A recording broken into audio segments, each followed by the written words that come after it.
ನಮಸ್ಕಾರ ಸ್ನೇಹಿತರೆ, ಎಲ್ಲರಿಗೂ ಸ್ಟಡಿ ಡೇಸ್ ಕನ್ನಡ ಯೂಟ್ಯೂಬ್ ಚಾನಲ್ಗೆ ಸ್ವಾಗತ. ಸ್ನೇಹಿತರನ್ನ ಇವತ್ತಿನ ಕ್ಲಾಸಲ್ಲಿ ಕಳೆದ ನಿಮ್ಮ ಸಂಡೇ ದಟ್ ಈಸ್ ಅಕ್ಟೋಬರ್ 27ರಂದು ಏನು VO ಎಕ್ಸಾಮಿನೇಷನ್ ನಡೆದಿತ್ತು, ಆ VO ಎಕ್ಸಾಮಿನೇಷನಲ್ಲಿ GK ಪ್ರಶ್ನೆ ಪತ್ರಿಕೆ 100 ಮಾರ್ಕ್ಸಿನ GK ಪ್ರಶ್ನೆ ಪತ್ರಿಕೆ ಏನಿತ್ತು, ಆ GK ಪ್ರಶ್ನೆ ಪತ್ರಿಕೆಯಲ್ಲಿ ನಾವು ಮಾಡಿರ್ತಕ್ಕಂಥ ಕ್ಲಾಸಿಂದ ತಮಗೆಷ್ಟು ಹೆಲ್ಪ್ ಆಗಿದೆ, ನಾವು ಕೊಟ್ಟಿರ್ತಕ್ಕಂಥ ಮ್ಯಾಗ್ಝಿನಿಂದ ತಮಗೆಷ್ಟು ಹೆಲ್ಪ್ ಆಗಿದೆ ಅನ್ನೋದನ್ನು ನಿಮಗೆ ಪ್ರೂಫ್ ಸಮೇತ ನಾನು ತೋರಿಸ್ತೀನಿ.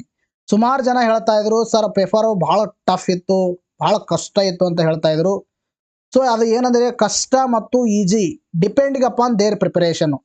ಅವ್ರ ಪ್ರಿಪರೇಷನ್ ಯಾವ ಥರ ಇದೆ ಮತ್ತು ಯಾವ ಸೋರ್ಸ್ಗಳನ್ನು ಅವ್ರು ರೆಫರ್ ಮಾಡ್ತಾ ಇದ್ದಾರೆ, ಎಷ್ಟು ವರ್ಷದಿಂದ ಓದ್ತಾ ಇದ್ದಾರೆ, ಸೊ ಎಲ್ಲ ಏನಾಗುತ್ತೆ ಮ್ಯಾಟ್ರ್ ಆಗುತ್ತೆ. ನಾನು ನಿಮಗೆ ಪ್ರಶ್ನೆ ಪತ್ರಿಕೆ ಬಗ್ಗೆ ಕಮೆಂಟ್ ಮಾಡಲ್ಲ. ಒಟ್ಟಾರೆಯಾಗಿ ನಮ್ಮ ಕೆಲಸದಿಂದ ನಾವು ನಿಮಗೆ ಫ್ರೀ ಆಫ್ ಕಾಸ್ಟಲ್ಲಿ ಕ್ಲಾಸನ್ನು ಮಾಡ್ತಾ ಇದ್ದೀವಿ, ನಿಮಗೋಸ್ಕರವಾಗಿ ಡೆಡಿಕೇಟೆಡ್ ಆಗಿ 5 to 6 ಅವರ್ಸ್ ಸ್ಪೆಂಡ್ ಮಾಡಿ. ಸೊ ಅದರಿಂದ ಎಷ್ಟು ಹೆಲ್ಪ್ ಆಗಿದೆ ಅನ್ನೋದು ನಿಮಗೆ ಪ್ರೂಫ್ ಸಮೇತ ನಾನು ಇವತ್ತಿನ ಕ್ಲಾಸಲ್ಲಿ ತೋರಿಸ್ತಾ ಇದ್ದೀನಿ. ಅರ್ಥ ನಿಮ್ಮ ಎಕ್ಸಾಮಲ್ಲಿ ಕೇಳಿರ್ತಕ್ಕಂಥ ಪ್ರಶ್ನೆ ಇದು ನಾನು ಟೈಪ್ ಮಾಡಿದ್ದು. ಭಾರತ ಸರ್ಕಾರ ರಚಿಸಿದ ಒಂದು ರಾಷ್ಟ್ರ ಒಂದು ಚುನಾವಣೆ ಉನ್ನತಾಧಿಕಾರ ಸಮಿತಿ ಅಧ್ಯಕ್ಷರು ಯಾರಾಗಿದ್ದರು ಅಂತ ನಿಮ್ಮ ಒಂದು ಎಕ್ಸಾಮಿನೇಷನ್ನಲ್ಲಿ ಕೇಳಿರ್ತಕ್ಕಂಥ ಪ್ರಶ್ನೆ ಇದು. ಅರ್ಥ ಆಯ್ತಾ? ಇನ್ನು ನಾವು ಯಾವ ಥರ ಪ್ರಶ್ನೆಯನ್ನು ಕೇಳಿದೀವಿ ಅಂತಕ್ಕಂಥದ್ದು ನಿಮಗೆ ಸಿಂಪಲ್ ಆಗಿ ಒಂದು ಕ್ವಶನ್ ಇಲ್ಲಿ ತೋರಿಸ್ತಾ ಇದ್ದೀನಿ. ಸುಮಾರು ಕ್ವಶನ್ ನಾವು ಯಾವ ಥರ ಕ್ವಶನ್ ಕೇಳಿದೀವಿ ಅದೇ ಥರ ಕ್ವಶನ್ಗಳಿದ್ದಾವೆ, ಬಟ್ ಕೇಳುವ ವಿಧ ಏನಿದೆ ಡಿಫ್ರೆಂಟ್ ಇದೆ. ಅರ್ಥ ಆಯ್ತಾ? ನೋಡಿ, ಇಲ್ಲಿ ಒಂದು ದೇಶ ಒಂದು ಚುನಾವಣೆ ಕುರಿತು ವರದಿ ಸಲ್ಲಿಸಿದ ಸಮಿತಿಯ ಮುಖ್ಯಸ್ಥರು ಯಾರು ಅಂತ ನಾವು ಕೇಳಿರ್ತಕ್ಕಂಥ ಪ್ರಶ್ನೆ. ಅರ್ಥ ನಮ್ಮ ಮ್ಯಾಗ್ಝಿನಲ್ಲಿ ಅಂಡರ್ಲೈನ್ ಕೂಡ ಮಾಡಿದೀವಿ, ತಮಗೆ ತಾವು ಯಾರು ತೊಗೊಂಡ್ರೆ ಗೊತ್ತಾಗುತ್ತೆ. ಅರ್ಥ ಆಯ್ತಾ? ರಾಮನಾಥ್ ಕೋವಿಂದ್ ಇದಕ್ಕೆ ಸರಿಯಾಗಿರ್ತಕ್ಕಂಥ ಉತ್ತರ. ನಿಮ್ಮ ಪೇಪರಲ್ಲೂ ಕೂಡ ಆಪ್ಷನ್ ಕೊಟ್ಟಿದ್ದಾರೆ, 4ನೇ ಆಪ್ಷನ್ನು ರಾಮನಾಥ್ ಕೋವಿಂದ್ ಇದಕ್ಕೆ ಸರಿಯಾಗಿರ್ತಕ್ಕಂಥ ಉತ್ತರವಾಗಿದೆ. ನೋಡ್ರಿ, ಈ ಪ್ರಶ್ನೆ ಪತ್ರಿಕೆಯಲ್ಲಿ ಈ ಪ್ರಶ್ನೆಗೆ 100% ನಮ್ಮ ಕ್ಲಾಸ್ ಯಾರು ಕೇಳಿರ್ತಾರೆ ಕಂಟಿನ್ಯೂಸ್ ಆಗಿ ಅವ್ರಿಗೆ 100% ಈ ಕ್ವಶನ್ಗೆ ಏನಾಗಿದೆ ಹೆಲ್ಪ್ ಆಗಿರ್ತಕ್ಕಂಥದ್ದು. ಅರ್ಥ ಆಯ್ತಾ? ಆಮೇಲೆ ಇನ್ನೊಂದೇನೆಂದರೆ ನಿಮಗೆ ಫ್ರೀ ಆಫ್ ಕಾಸ್ಟಲ್ಲಿ ನಾವು ಇಂಥ ವಿಡಿಯೋಸ್ಗಳು ಕ್ವಾಲಿಟಿ ಕಂಟೆಂಟ್ ಇರೋದನ್ನು ಕೊಡ್ತಾ ಇದ್ದೀವಿ. ಪ್ರತಿ ಕ್ಲಾಸಲ್ಲಿ ನಿಮಗೆ ಹೇಳ್ತಾ ಇದ್ದೀನಿ, ಇದು ಇಂಪಾರ್ಟೆಂಟು ಸ್ಟೇಟ್ಮೆಂಟ್ ಬೇಸ್ಡ್ ಪ್ರಶ್ನೆಗಳು ಕೇಳಬಹುದು, ನೀವೆಲ್ಲ ಓದ್ಕೊಡಿ ಅಂತ ನಾನು ಹೇಳ್ತಾ ಇದ್ದೆ. ಸೊ ಸುಮಾರು ಜನ ಯಾರು ನಮ್ಮ ಕ್ಲಾಸ್ ಕೇಳಿದರೆ ಅವ್ರ ಎಕ್ಸಾಮಿನೇಷನ್ ಹಾಲಲ್ಲಿ ಕೂತಾಗ ಮಾತ್ರ ನಾವು ಹೇಳಿರ್ತಕ್ಕಂಥ ಶಬ್ದಗಳು ಮಾತಾಡಿ ಗೊತ್ತಾಗ್ತಾ ಇರುತ್ತೆ. ಆಯ್ತಾ? ನೀವೇನಾದರೂ ಕಂಟಿನ್ಯೂಸ್ ಓದಿದರೆ ಆರಾಮಾಗಿ ನಮ್ಮದೇ ಒಂದು ಮ್ಯಾಗ್ಝಿನ್ಸ್ ಕೇವಲ ಮ್ಯಾಗ್ಝಿನನ್ನು ಓದಿದರೆ ನೀವು 30ರಿಂದ 35 ಕ್ವಶನ್ಸ್ಗಳು ಆರಾಮಾಗಿ ಮಾಡ್ಬೋದಾಗಿತ್ತು. ಅರ್ಥ ಆಯ್ತಾ? 30ರಿಂದ 35 ಕ್ವಶನ್ ಕೇವಲ 12 ತಿಂಗಳದ್ದು ನೀವು ಮ್ಯಾಗ್ಝಿನ್ ಏನಾದರೂ ಓದಿದ್ರೆ, ಅಕ್ಟೋಬರ್ ಟು ಅಕ್ಟೋಬರ್ ಥರ ಏನಾದರೂ ಓದಿದ್ರೆ 30ರಿಂದ 35 ಕ್ವಶನ್ ಆರಾಮಾಗಿ ಮಾಡ್ಬೋದಾಗಿತ್ತು. ಅರ್ಥ ಆಯ್ತಾ? ಅದೆಲ್ಲ ನಾನು ಪ್ರೂಫ್ ಸಮೇತ ಇಲ್ಲಿ ತೋರಿಸ್ತೀನಿ ನಿಮಗೆ. ಆಯ್ತಾ? ಇದು ಒಂದನೇ ಕ್ವಶನ್ನು. ನೋಡ್ರಲ್ಲಿ, ನಿಮ್ಮ ಎಕ್ಸಾಮಲ್ಲಿ ಕೇಳಿರ್ತಕ್ಕಂಥ ಪ್ರಶ್ನೆಯನ್ನು ಕೂಡ ಇಲ್ಲಿ ಹಾಕಿದ್ದೀನಿ ನಾನು. ಭಾರತ ಸರ್ಕಾರವು ರಚಿಸಿದ ಒಂದು ರಾಷ್ಟ್ರ ಒಂದು ಚುನಾವಣೆ ಉನ್ನತಾಧಿಕಾರ ಸಮಿತಿ ಅಧ್ಯಕ್ಷರು ಯಾರಾಗಿದ್ದರು ಅಂತ ನಿಮ್ಮ ಎಕ್ಸಾಮಲ್ಲಿ ಕೇಳಿರ್ತಕ್ಕಂಥ ಪ್ರಶ್ನೆ ಇದು. ಸೊ 4ನೇ ಆಪ್ಷನ್ ಇದಕ್ಕೆ ಸರಿಯಾಗಿರ್ತಕ್ಕಂಥದ್ದು. ಸೊ ಇದರ ಪ್ರೂಫನ್ನು ನಿಮಗೆ ತೋರಿಸ್ತಿದ್ದೀನಿ. ನಮ್ಮ ಮ್ಯಾಗ್ಝಿನಲ್ಲಿ ಎಲ್ಲಿ ಕೊಟ್ಟಿದ್ದೀವಿ ಅಂತಕ್ಕಂಥದ್ದು, ಯಾವ ಮ್ಯಾಗ್ಝಿನಲ್ಲಿ ಕೊಟ್ಟಿದ್ದೀವಿ ಅಂತಕ್ಕಂಥದ್ದು ಕಾಣಿಸ್ತಾ ಇದೆನಾ? ನಮ್ಮ ಮ್ಯಾಗ್ಝಿನ್ ತೆಗೆದು ನೋಡಿ, ಅಥವಾ ನೀವು ಯಾರು ಕಂಟಿನ್ಯೂಸ್ ಕ್ಲಾಸ್ ಮಾಡಿದಿರಿ, ಕ್ಲಾಸನ್ನು ನೋಟ್ ಡೌನ್ ಮಾಡ್ಕೊಂಡಿರಿ, ಅವರೆಲ್ಲ ಮಾರ್ಚ್ ಮಂತ್ ತೆಗೆದು ನೋಡಿ. ಮಾರ್ಚ್ ಮಂತ್ ಮ್ಯಾಗ್ಝಿನ್ 2024, ಮಾರ್ಚ್ ತಿಂಗಳದು 2024ನೇ ತಿಂಗಳ ಮ್ಯಾಗ್ಝಿನ್ ಏನು ಕೊಟ್ಟಿದ್ದೀವಿ ನಿಮಗೆ ನಾವು ಸಾಫ್ಟ್ ಫಾರ್ಮೆಟಲ್ಲಿ ಕೊಡ್ತೀವಿ, PDF ಫಾರ್ಮೆಟಲ್ಲಿ. ಅದನ್ನು ತೆಗೆದು ನೋಡಿ ಯಾರ ಹತ್ರ ಇದೆ. ಒಂದು ದೇಶ ಒಂದು ಚುನಾವಣೆ ಅಂತಕ್ಕಂಥದ್ದು ಹೆಡ್ಡಿಂಗ್ ಕೊಟ್ಟಿದ್ದೀವಿ.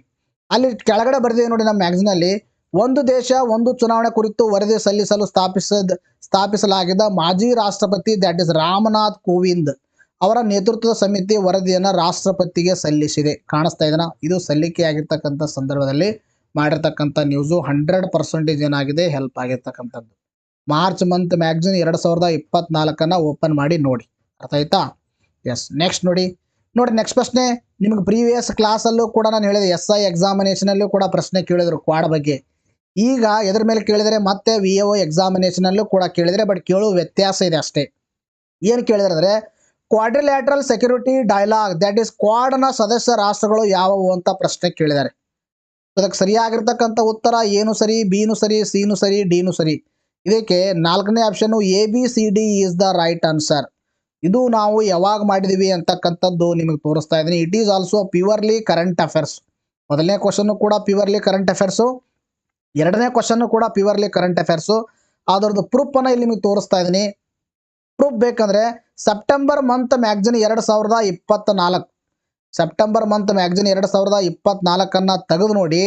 ಅದರಲ್ಲಿ 2024ಕ್ಕೆ ಭಾರತದಲ್ಲಿ ಕ್ವಾಡ್ ಶೃಂಗಸಭೆ ಫಿಕ್ಸ್ ಅಂತ ನಾವು ಹೆಡ್ಡಿಂಗ್ ಕೊಟ್ಬಿಟ್ಟು ಅದರಲ್ಲಿ ಹೇಳಿದೀವಿ ನೋಡಿ, ಕ್ವಾಡ್ರಿಲ್ಯಾಟ್ರಲ್ ಸೆಕ್ಯೂರಿಟಿ ಡೈಲಾಗ್ ಅಂತ ಹೇಳಿದೀವಿ. ಅರ್ಥ, ಕ್ವಾಡ್ರಿಲ್ಯಾಟ್ರಲ್ ಸೆಕ್ಯೂರಿಟಿ ಡೈಲಾಗ್ ಯಾರು ಇದನ್ನ ಪ್ರಸ್ತಾವ ಮಾಡೋರು ಅಂತಕ್ಕಂಥದ್ದು ಕೊಟ್ಟಿದ್ದೀವಿ. 4 ರಾಷ್ಟ್ರಗಳ ಗುಂಪು ಆಗಿದೆ ಅಂತಕ್ಕಂಥದ್ದು ಕೂಡ ಕೊಟ್ಟಿದ್ದೀವಿ.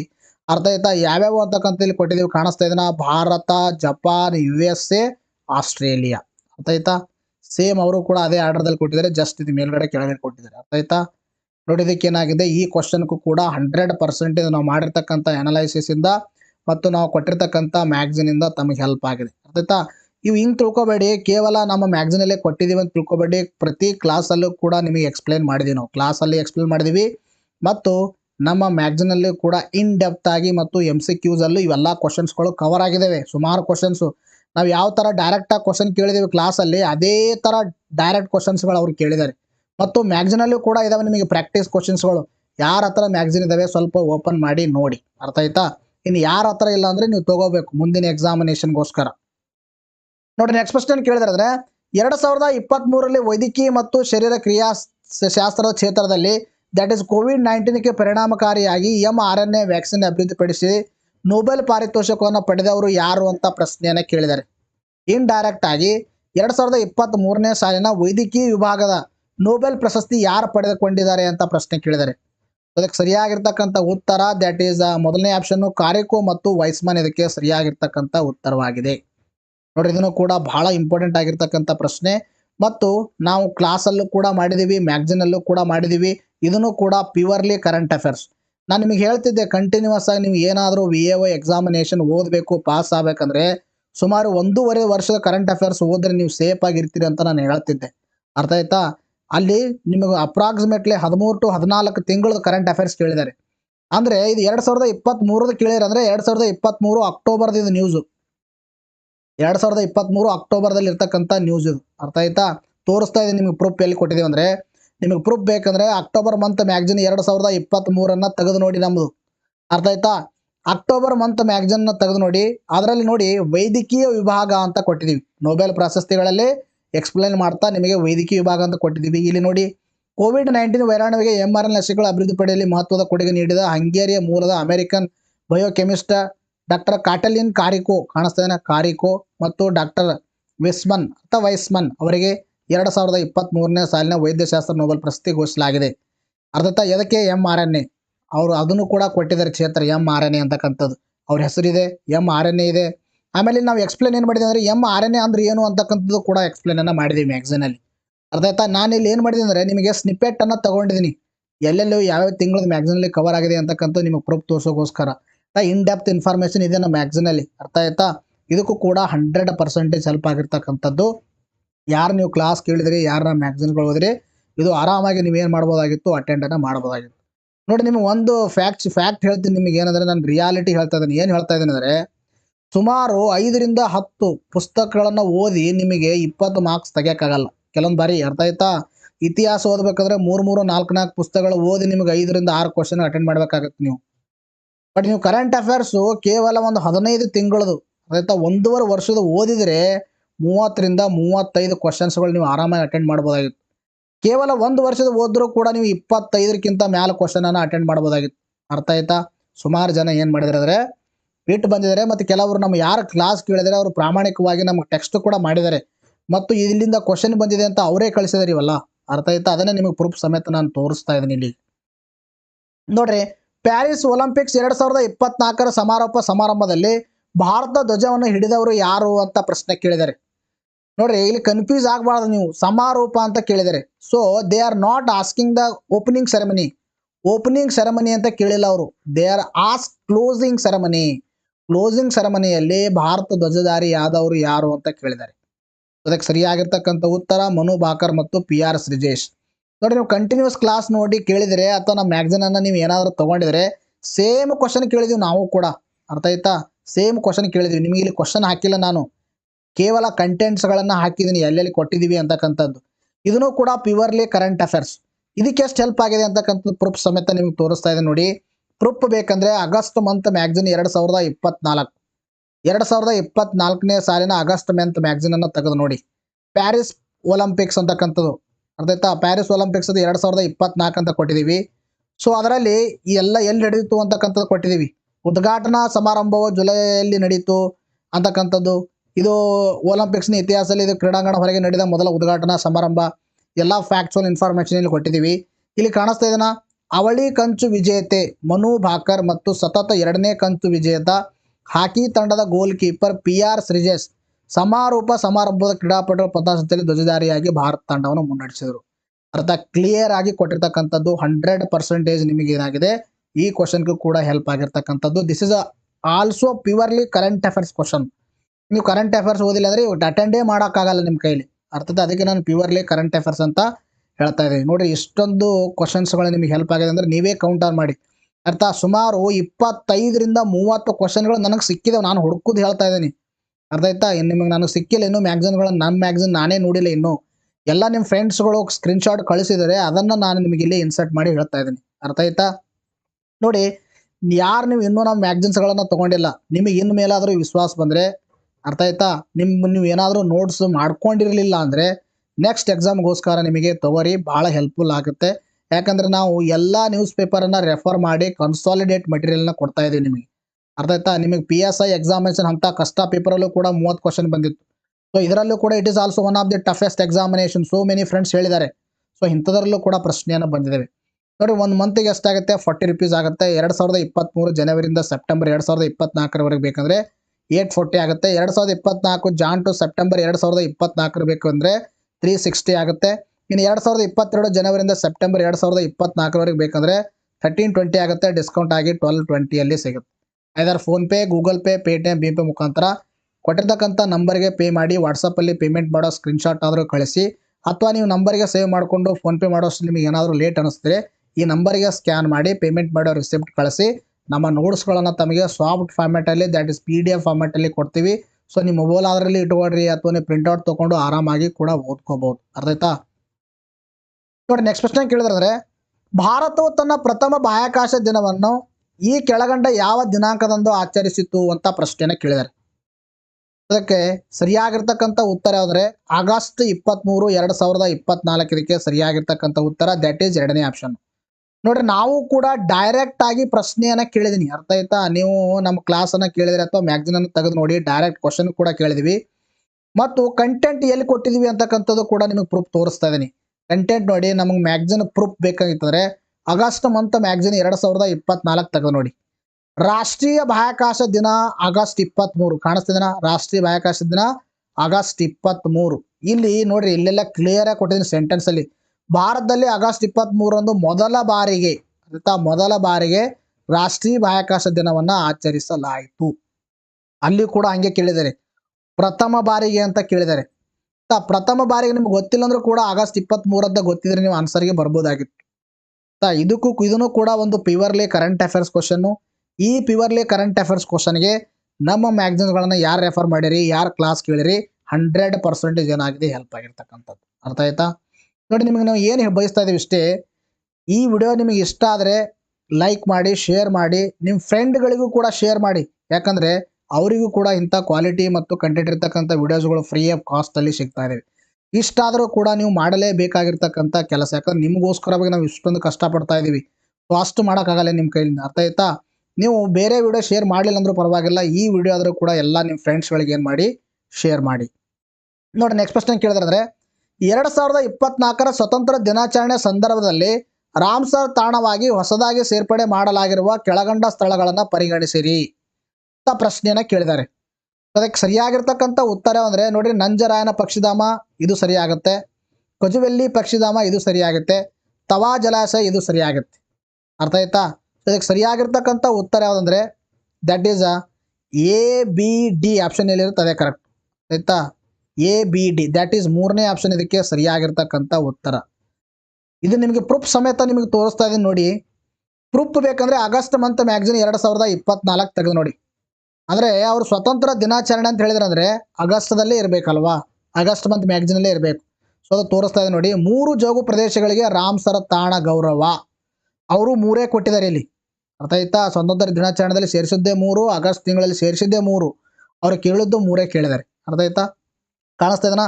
ತಮಿಳುನಾಡಿನ ನಂಜರಾಯ ಪಕ್ಷಿಧಾಮ ಮತ್ತು ಕೊಳುವೆಲ್ಲಿ ಪಕ್ಷಿಧಾಮ ಹಾಗೂ ಮಧ್ಯಪ್ರದೇಶದ ತವಾ ಜಲಾಶಯ ಈ ಗೌರವಕ್ಕೆ ಪಾತ್ರರಾಗಿವೆ. ಕಾಣಿಸ್ತಾ ಇದನ್ನ ಕ್ಲಿಯರ್ ಆಗಿ ಕೊಟ್ಟಿದ್ದೀವಿ.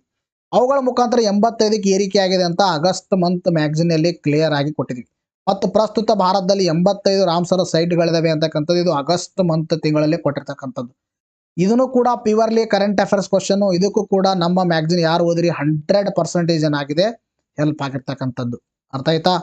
ನೋಡಿ ನೆಕ್ಸ್ಟ್ ಪ್ರಶ್ನೆ ಕೇಳಿದರೆ, ಭಾರತ ಹಣಕಾಸು ಸಚಿವರಾದ ಶ್ರೀಮತಿ ನಿರ್ಮಲಾ ಸೀತಾರಾಮನ್ ಅವರು ಭಾರತ ನವೋದ್ಯಮ ಸ್ಟಾರ್ಟ್ಅಪ್ಗಳನ್ನು ಉತ್ತೇಜಿಸಲು ಎಂಜಲ್ ತೆರಿಗೆಯನ್ನು ರದ್ದುಗೊಳಿಸಿದ್ದಾರೆ. ಎಂಜಲ್ ತೆರಿಗೆಯನ್ನು ರದ್ದುಗೊಳಿಸಿದ ಅದರ ದರ ಎಷ್ಟಾಗಿತ್ತು ಅಂತಕ್ಕಂಥದ್ದು. ನೋಡ್ರಿ, ಎಲ್ಲ current affairs ಕ್ವಶನ್ಗಳಲ್ಲಿ it is one of the tough question. ಅರ್ಥ ಆಯ್ತಾ? ಟಫ್ ಕ್ವಶನ್ ಇದು. ಯಾಕೆ ಇದು ನಾನು ಟಫ್ ಅಂತ ಹೇಳ್ತೀನಿ ಅಂದರೆ, ಇಂಥ ಫ್ಯಾಕ್ಚುಯಲ್ ಇನ್ಫಾರ್ಮೇಷನ್ಗಳು ಸುಮಾರು ಜನ ನೆನಪಲ್ಲಿ ಇಟ್ಕೊಳ್ಳಲ್ಲ. ನಾವು ಕೂಡ ಎಂಜಲ್ ಟ್ಯಾಕ್ಸ್ ಅಂದ್ರೆ ಏನು, ಎಂಜಲ್ ಟ್ಯಾಕ್ಸ್ ಯಾವಾಗ ಅದನ್ನು ಜಾರಿಗೊಳಿಸಿದರೆ, ಯಾವಾಗ ರದ್ದುಗೊಳಿಸಿದರೆ ಅಂತಕ್ಕಂಥದ್ದನ್ನು ನಾವು ಮಾಡಿದ್ದೀವಿ. ಬಟ್ ನಿಮಗೆ ಕ್ಲಾಸಲ್ಲಿ ಇದು ನಾನು ಮಾಡಿಲ್ಲ. ಬಟ್ ಮ್ಯಾಗಝಿನಲ್ಲಿ ಈ ಒಂದು ಕಂಟೆಂಟನ್ನು ನಿಮಗೆ ಕೊಟ್ಟಿದ್ದೀನಿ. ಅರ್ಥ ಆಯ್ತಾ? ಅದರ ಪ್ರೂಫ್ ಸಮೇತ ನಿಮಗೆ ಇಲ್ಲಿ ತೋರಿಸ್ತಾ ಇದ್ದೀನಿ ನೋಡಿ. ಪ್ರೂಫ್ ಬೇಕಂದ್ರೆ ಜುಲೈ ಮಂತ್ ಮ್ಯಾಗಝಿನ್ 2024 ತೆಗೆದು ನೋಡಿ. ಜುಲೈ ಮಂತ್ ಮ್ಯಾಗಝಿನ್ 2024 ಜುಲೈ ತಿಂಗಳಲ್ಲಿ ನಿರ್ಮಲಾ ಸೀತಾರಾಮನ್ ಅವರು ಬಜೆಟನ್ನು ಮಂಡನೆ ಮಾಡಿದ್ರು. ಸೊ ಆ ಬಜೆಟ್ ಮಂಡನೆ ಮಾಡಿದಾಗ ಬಜೆಟ್ ಸೆಕ್ಷನ್ ಕೂಡ ನಮ್ಮ ಮ್ಯಾಗಝಿನಲ್ಲಿ ಕವರ್ ಮಾಡಿದ್ದೀವಿ. ಅಲ್ಲಿ ನೋಡ್ರಿ, ನವೋದ್ಯಮಗಳು ತಮ್ಮ ಮಾರುಕಟ್ಟೆ ಮೌಲ್ಯಕ್ಕಿಂತ ಹೆಚ್ಚಿನ ಪ್ರಮಾಣದಲ್ಲಿ ಭಾರತೀಯ ಹೂಡಿಕೆದಾರರಿಂದ ಬಂಡವಾಳ ಸಂಗ್ರಹಿಸಿದರೆ ಅದಕ್ಕೆ ವಿಧಿಸಲಾಗುತ್ತಿದ್ದ 30.9 ಎಂಜಲ್ ಟ್ಯಾಕ್ಸ್ ಅನ್ನ ರದ್ದು ಮಾಡಿದ್ದಾರೆ ಅಂತಕ್ಕಂಥದ್ದು ಇಲ್ಲಿ ಕೊಟ್ಟಿರ್ತಕ್ಕಂಥ ಇನ್ಫಾರ್ಮೇಶನ್ ಡೈರೆಕ್ಟ್ ಆಗಿ ನಿಮ್ಮ ಎಕ್ಸಾಮ್ ಅಲ್ಲಿ ಇದು ಬಂದಿರತಕ್ಕಂಥ ಪ್ರಶ್ನೆ. ಅರ್ಥ, ಈ ಒಂದು ಪ್ರಶ್ನೆಗೆ ಕೂಡ ಏನಾಗಿದೆ ಅಂದ್ರೆ 100% ಹೆಲ್ಪ್ ಆಗಿರ್ತಕ್ಕಂಥದ್ದು. ಅರ್ಥ, ಇದು is also purely current affairs. ಅರ್ಥ, ಇದನ್ನು ಪ್ಯೂರ್ಲಿ ಕರೆಂಟ್ ಅಫೇರ್ಸ್ ಪ್ರಶ್ನೆ ಇದು. ಇದಕ್ಕೇನಾಗಿದೆ 100% ಹೆಲ್ಪ್ ಆಗಿರ್ತಕ್ಕಂಥದ್ದು. ಅರ್ಥ ಆಯ್ತಾ? ನೋಡ್ರಿ, 30.9 ಅಲ್ಲಿ ಕೂಡ ಹೆಂಗೆ ಆಪ್ಷನ್ ಕೊಟ್ಟಿದ್ದಾರೆ ನೋಡಿ. 28.9 ಅಂತ ಕೊಟ್ಟಿದ್ದಾರೆ, 25.9 ಅಂತ ಕೊಟ್ಟಿದ್ದಾರೆ, 20.9 ಅಂತ ಕೊಟ್ಟಿದ್ದಾರೆ, 30.9 ಅಂತ ಕೊಟ್ಟಿದ್ದಾರೆ 4ನೇ ಆಪ್ಷನ್. ಅದಕ್ಕೆ ನಾನು ಏನು ಹೇಳಿದೆ, it is one of the tough question. ಅರ್ಥ, ಇಂಥ ಕ್ವಶನ್ ಕೂಡ ನಾವು ಮಾಡಿರ್ತಕ್ಕಂಥ ಅನಲೈಸಿಸ್ ಅಲ್ಲಿ ಕವರ್ ಆಗಿರ್ತಕ್ಕಂಥದ್ದು ಮತ್ತು ನಮ್ಮ ಮ್ಯಾಗಝಿನಲ್ಲಿ ಕೂಡ ಕವರ್ ಆಗಿದೆ. ನೋಡಿ ನೆಕ್ಸ್ಟ್ ಪ್ರಶ್ನೆ ಅಂತ ಕೇಳಿದ್ರೆ ಅಂದ್ರೆ, ಇದು ಸ್ಟೇಟ್ಮೆಂಟ್ ಬೇಸ್ಡ್ ಪ್ರಶ್ನೆಯನ್ನು ಕೇಳಿದ್ದಾರೆ. ಅದಾಯ್ತಾ? ಏನು ಕೇಳಿದರೆ, ದಾದಾ ಸಾಹೇಬ್ ಫಾಲ್ಕೆ ಪ್ರಶಸ್ತಿಗೆ ಸಂಬಂಧಿಸಿದಂತೆ ಈ ಕೆಳಗಿನ ಯಾವ ಹೇಳಿಕೆ ಅಥವಾ ಹೇಳಿಕೆಗಳು ತಪ್ಪಾಗಿದೆ ಅಥವಾ ತಪ್ಪಾಗಿವೆ ಅಂತ ಕೇಳಿದ್ದಾರೆ. ಸ್ಟೇಟ್ಮೆಂಟ್ ಬೇಸ್ಡ್ ಕೇಳಿದ್ದಾರೆ. ಮೊದಲನೇ ಆಪ್ಷನ್ ಏನು ಕೊಟ್ಟಿದ್ದಾರೆ, ಭಾರತ ಸರ್ಕಾರ 1950ರಲ್ಲಿ ಈ ಪ್ರಶಸ್ತಿಯನ್ನು ಪರಿಚಯಿಸಲಾಯಿತು. ಮೊದಲನೇ ಆಪ್ಷನ್ ಕ್ರ್ಯಾಕ್ ಡೌನ್ ಆಯಿತು. ಒಂದನೇ ಆಪ್ಷನ್ ಏನಿತ್ತಂದ್ರೆ ಇದು ಹೋಯಿತು. ಅರ್ಥ ಆಯ್ತಾ? ಇನ್ನು ದಾದಾ ಸಾಹೇಬ್ ಫಾಲ್ಕೆ ಪ್ರಶಸ್ತಿಯನ್ನು ಪ್ರಥಮ ಬಾರಿಗೆ ಪೃಥ್ವಿರಾಜ್ ಕಪೂರ್ ಅವರು ಪಡೆದರು. ಇದನ್ನು ಕೂಡ ಹೋಯಿತು. ಅರ್ಥ, ಬಿ ಆಪ್ಷನ್ ತಪ್ಪಾಯಿತು. ಅದತ್ತ ನೆಕ್ಸ್ಟ್, ಈ ಪ್ರಶಸ್ತಿಯನ್ನು ಮಿಥುನ್ ಚಕ್ರವರ್ತಿ 69ನೇ ರಾಷ್ಟ್ರೀಯ ಚಲನಚಿತ್ರ ಸಮಾರಂಭದಲ್ಲಿ ನೀಡಿ ಗೌರವಿಸಲಾಯಿತು. ಇದನ್ನು ಕೂಡ ತಪ್ಪಾಗುತ್ತೆ. ಅರ್ಥ ಆಯ್ತಾ? ಯಾಕಂದ್ರೆ 69ನೇ ರಾಷ್ಟ್ರೀಯ ಚಲನಚಿತ್ರ ಪ್ರಶಸ್ತಿಯಲ್ಲಿ ಅವ್ರಿಗೆ ಕೊಟ್ಟಿಲ್ಲ, 70ನೇ ರಾಷ್ಟ್ರೀಯ ಚಲನಚಿತ್ರ ಪ್ರಶಸ್ತಿಯಲ್ಲಿ ಕೊಟ್ಟಿದ್ದಾರೆ ಅವರಿಗೆ. ಡಾಕ್ಟರ್ ರಾಜ್ಕುಮಾರ್ ಅವರನ್ನ 43ನೇ ರಾಷ್ಟ್ರೀಯ ಚಲನಚಿತ್ರ ಪ್ರಶಸ್ತಿ ಪ್ರದಾನ ಸಮಾರಂಭದಲ್ಲಿ ಈ ಪ್ರಶಸ್ತಿಯನ್ನು ಸ್ವೀಕರಿಸಿದರು. ಇದಕ್ಕೆ ಸರಿಯಾಗಿರ್ತಕ್ಕಂಥ ಉತ್ತರ D option. It is also one of the tough question. ಇದು ಯಾವ ತಿಂಗಳಲ್ಲಿ ಬಂದಿದೆ ಅಂತಕ್ಕಂಥ ನಿಮ್ಗೆ ಹೇಳ್ತೀನಿ ನಾನು. ಇದು ಬಂದಿರತಕ್ಕಂಥದ್ದು ಸೆಪ್ಟೆಂಬರ್ ತಿಂಗಳಲ್ಲೇ ಬಂದಿದೆ. ಅರ್ಥ ಆಯ್ತಾ? ಸೆಪ್ಟೆಂಬರ್ ಎಂಡ್ 27, 28ಗೆ ಬಂದಿದೆ ಈ ನ್ಯೂಸ್. ಬಟ್ ನಿಮ್ಮ ಎಕ್ಸಾಮು PSI ಎಕ್ಸಾಮಿನೇಷನ್ ಹತ್ರ ಇರೋದ್ರಿಂದಾಗಿ ನಾವೇನು ಮಾಡಿದ್ದೇವೆ ಅಂದರೆ, ಸೆಪ್ಟೆಂಬರ್ ಮಂತ್ ಮುಗಿಯೋದೇ ಅಡ್ವಾನ್ಸ್ ಸ್ವಲ್ಪ ಮ್ಯಾಗ್ಝಿನ್ ಕೊಟ್ಟಿದ್ದೀವಿ ನಿಮಗೆ. ಅರ್ಥ ಆಯ್ತಾ? ಮ್ಯಾಗ್ಝಿನ್ ಅಡ್ವಾನ್ಸ್ ಕೊಟ್ಟಿದ್ದೀವಿ. ಸುಮಾರು ಜನ ಕೇಳ್ತಾ ಇದ್ರು, ಸರ್ PSI ಎಕ್ಸಾಮ್ ಇದೆ ಅಡ್ವಾನ್ಸ್ ಕೊಡಿ ಅಂತ. ಅಡ್ವಾನ್ಸ್ ಕೊಟ್ಟಿದ್ದೀವಿ ಅಂದರೆ ಸೆಪ್ಟೆಂಬರ್ ತಿಂಗಳಲ್ಲಿ ಒಂದು 3-4 ದಿನದ ಅದರಲ್ಲಿ ಕವರ್ ಮಾಡಿರಲಿಲ್ಲ ನಾವು. ಬಟ್ ಅದು ನಿಮಗೆ ಯಾವಾಗ ಮಾಡಿದೀವಿ ಅಂತಕ್ಕಂಥದ್ದು ಇಲ್ಲಿ ಪ್ರೂಫ್ ಸಮೇತ ತೋರಿಸ್ತೀನಿ ನಿಮಗೆ. ಅರ್ಥ ಆಯ್ತಾ? ನೋಡ್ರಿ, ಯಾವಾಗ ಮಾಡಿದೆ ಅಂದ್ರೆ ಪ್ರೂಫ್ ಬೇಕಂದ್ರೆ ಸೆಪ್ಟೆಂಬರ್ 27, 28 ವಿಡಿಯೋ ನೋಡಿ. ಸೆಪ್ಟೆಂಬರ್ 27, 28 ವಿಡಿಯೋ 2024 ತೆಗೆದು ನೋಡಿ. ಪ್ರಶ್ನೆ ಯಾವ ಥರ ಕೇಳಿದೆ ನಾವು ಅಂದರೆ, ಇತ್ತೀಚೆಗೆ ಯಾವ ನಟನಿಗೆ ದಾದಾ ಸಾಹೇಬ್ ಫಾಲ್ಕೆ ಪ್ರಶಸ್ತಿಯನ್ನು ಘೋಷಿಸಲಾಗಿದೆ ಅಂತ ಪ್ರಶ್ನೆ ಕೇಳಿದೆವು. ಅವಾಗ ಹೇಳಿದೆವು ನಿಮಗೆ ಮಿಥುನ್ ಚಕ್ರವರ್ತಿ ಅಂತಕ್ಕಂಥದ್ದು. ಆ ಸಂದರ್ಭದಲ್ಲಿ ಇವೆಲ್ಲ ಸ್ಟೇಟ್ಮೆಂಟ್ ಕವರ್ ಆಗಿದೆ, ತೋರಿಸ್ತಾ ಇದೆ ನೋಡಿ. ಹಿರಿಯ ನಟ ಮಿಥುನ್ ಚಕ್ರವರ್ತಿ ಅವರಿಗೆ ಭಾರತೀಯ ಚಿತ್ರರಂಗದ ಅತ್ಯುನ್ನತ ಮನ್ನಣೆಯಾದ ದಾದಾ ಸಾಹೇಬ್ ಫಾಲ್ಕೆ ಪ್ರಶಸ್ತಿಯನ್ನ ನೀಡಿ ಗೌರವಿಸಲಾಯಿತು. ಆಯ್ತಾ? ದಾದಾ ಸಾಹೇಬ್ ಅಂದ್ರೆ ಮಿಥುನ್ ಚಕ್ರವರ್ತಿ ಅಂತಕ್ಕಂಥ ಸರಿ ಆಯ್ತು. ಇದರಿಂದ ಇಲ್ಲಿ ಕಾಣಿಸ್ತಾ ಇದೆ, 70ನೇ ರಾಷ್ಟ್ರೀಯ ಚಲನಚಿತ್ರ ಪ್ರಶಸ್ತಿ ಸಮಾರಂಭದಲ್ಲಿ ಪ್ರಶಸ್ತಿಯನ್ನು ಅಧಿಕೃತವಾಗಿ ಪ್ರದಾನ ಮಾಡಲಾಗುವುದು. ಅಲ್ಲಿ 69 ಕೊಟ್ಟಿದ್ದಾರೆ. ಅಂದ್ರೆ ಒಂದು ಸ್ಟೇಟ್ಮೆಂಟ್ ಕವರ್ ಆಯ್ತು. ಅಂದ್ರೆ ಇದೇನಾಯ್ತು, ಸ್ಕ್ರಾಪ್ ಆಯ್ತು. ಯಾವುದು? Mithun Chakraborty last statement. ಇನ್ನು ನೆಕ್ಸ್ಟ್ ಸ್ಟೇಟ್ಮೆಂಟ್ ನೋಡ್ರಿ, ದಾದಾ ಸಾಹೇಬ್ ಫಾಲ್ಕೆ ಪ್ರಶಸ್ತಿ ಅಂತ ನಿಮಗೆಲ್ಲ ಇನ್ಫಾರ್ಮೇಶನ್ ಕೊಟ್ಟಿದೆ. ಅದರಲ್ಲಿ ಭಾರತೀಯ ಸಿನಿಮಾ ಕ್ಷೇತ್ರಕ್ಕೆ ನೀಡುವ ಅತ್ಯುನ್ನತ ಪ್ರಶಸ್ತಿಯಾಗಿದೆ. 1969ರಲ್ಲಿ ಸ್ಥಾಪಿಸಲಾಯಿತು. ಕಾಣಿಸ್ತಾ ಇದ್ರ ಎರಡನೇ ಸ್ಟೇಟ್ಮೆಂಟ್ ಏನಾಯ್ತು, ಕವರ್ ಆಯ್ತು. ಅವರು 50 ಅಂತ ಕೊಟ್ಟಿದ್ದಾರೆ. ಇದನ್ನು ಕೂಡ ಹೋಯ್ತು. ಇನ್ನು ತದನಂತರದಲ್ಲಿ ಪ್ರಥಮ ಬಾರಿಗೆ ಪಡೆದವರು ಯಾರು ಅಂತ ಕೊಟ್ಟಿದ್ದೀವಿ ನೋಡಿ ಇಲ್ಲಿ. ಭಾರತ ಚಲನಚಿತ್ರ ಪಿತಾಮಹ ದಾದಾಸಾಹೇಬ್ ಫಾಲ್ಕೆ ಸಾಹೇಬ್ ಅಂತ ಹೇಳಿದಿವಿ. ಫಾಲ್ಕೆ ಪ್ರಶಸ್ತಿ ಪಡೆದವರು ಮೊದಲ ಯಾರಂದ್ರೆ ದೇವಿಕಾ ರಾಣಿ. ಕಾಣಿಸ್ತಾ ಇದನ್ನ ದೇವಿಕಾ ರಾಣಿ, ಇದನ್ನು ಕೂಡ ಸ್ಟೇಟ್ಮೆಂಟ್ ಕವರ್ ಆಗಿದೆ. 4 ಸ್ಟೇಟ್ಮೆಂಟ್ ನಾವು ಮಾಡಿರ್ತಕ್ಕಂಥ ಅನಾಲಿಸಿಸ್ ಇಂದ ಕವರ್ ಆಗಿದೆ. ಸೆಪ್ಟೆಂಬರ್ ಮಂತ್ ಮ್ಯಾಗಝಿನ್ ಅಲ್ಲಿ ಇದು ಇಲ್ಲ, ಯಾಕಂದ್ರೆ ನಿಮಗೆ ರೀಸನ್ ಕೊಟ್ಟಿದ್ದೀನಿ. PSI ಎಕ್ಸಾಮ್ ಇರೋದ್ರಿಂದಾಗಿ ರಿಕ್ವೆಸ್ಟ್ ಮಾಡ್ಕೊಂಡ್ರು ಬೇಗ ಕೊಡಿ ಅಂತ. ಅದರಲ್ಲಿ ಸೆಪ್ಟೆಂಬರ್ 27, 28 ಯಾಡ್ ಮಾಡಿಲ್ಲ. ಸೆಪ್ಟೆಂಬರ್ 27, 28 ವಿಡಿಯೋನ ತೆಗೆದು ನೋಡಿ. ಈ ಕಂಟೆಂಟ್ ಅನ್ನ ಅಕ್ಟೋಬರ್ದಲ್ಲಿ ನಾವು ಕವರ್ ಮಾಡ್ತೀವಿ. ಅರ್ಥ ಆಯ್ತಾ? ತೆಗೆದು ನೋಡಿ ನೀವು ಮ್ಯಾಗಝಿನ್, ಇದು ವಿಡಿಯೋನ ನೋಡಿ ಇದರಲ್ಲಿ. ಅರ್ಥ ಆಯ್ತಾ? ಈ ಕ್ವಶನ್ ಏನಾಗಿದೆ 100% ಹೆಲ್ಪ್ ಆಗಿರ್ತಕ್ಕಂಥದ್ದು. It is also purely current affairs. ಆಯ್ತಾ? ನೋಡಿ, ಇಂಥ ಟಫ್ ಕ್ವಶನ್ಸ್ಗಳು ಕೂಡ, ಇಂಥ ಸ್ಟೇಟ್ಮೆಂಟ್ ಬೇಸ್ಡ್ ಕ್ವಶನ್ ಕೂಡ ಏನಾಗಿದೆ ಹೆಲ್ಪ್ ಆಗಿರ್ತಕ್ಕಂಥದ್ದು.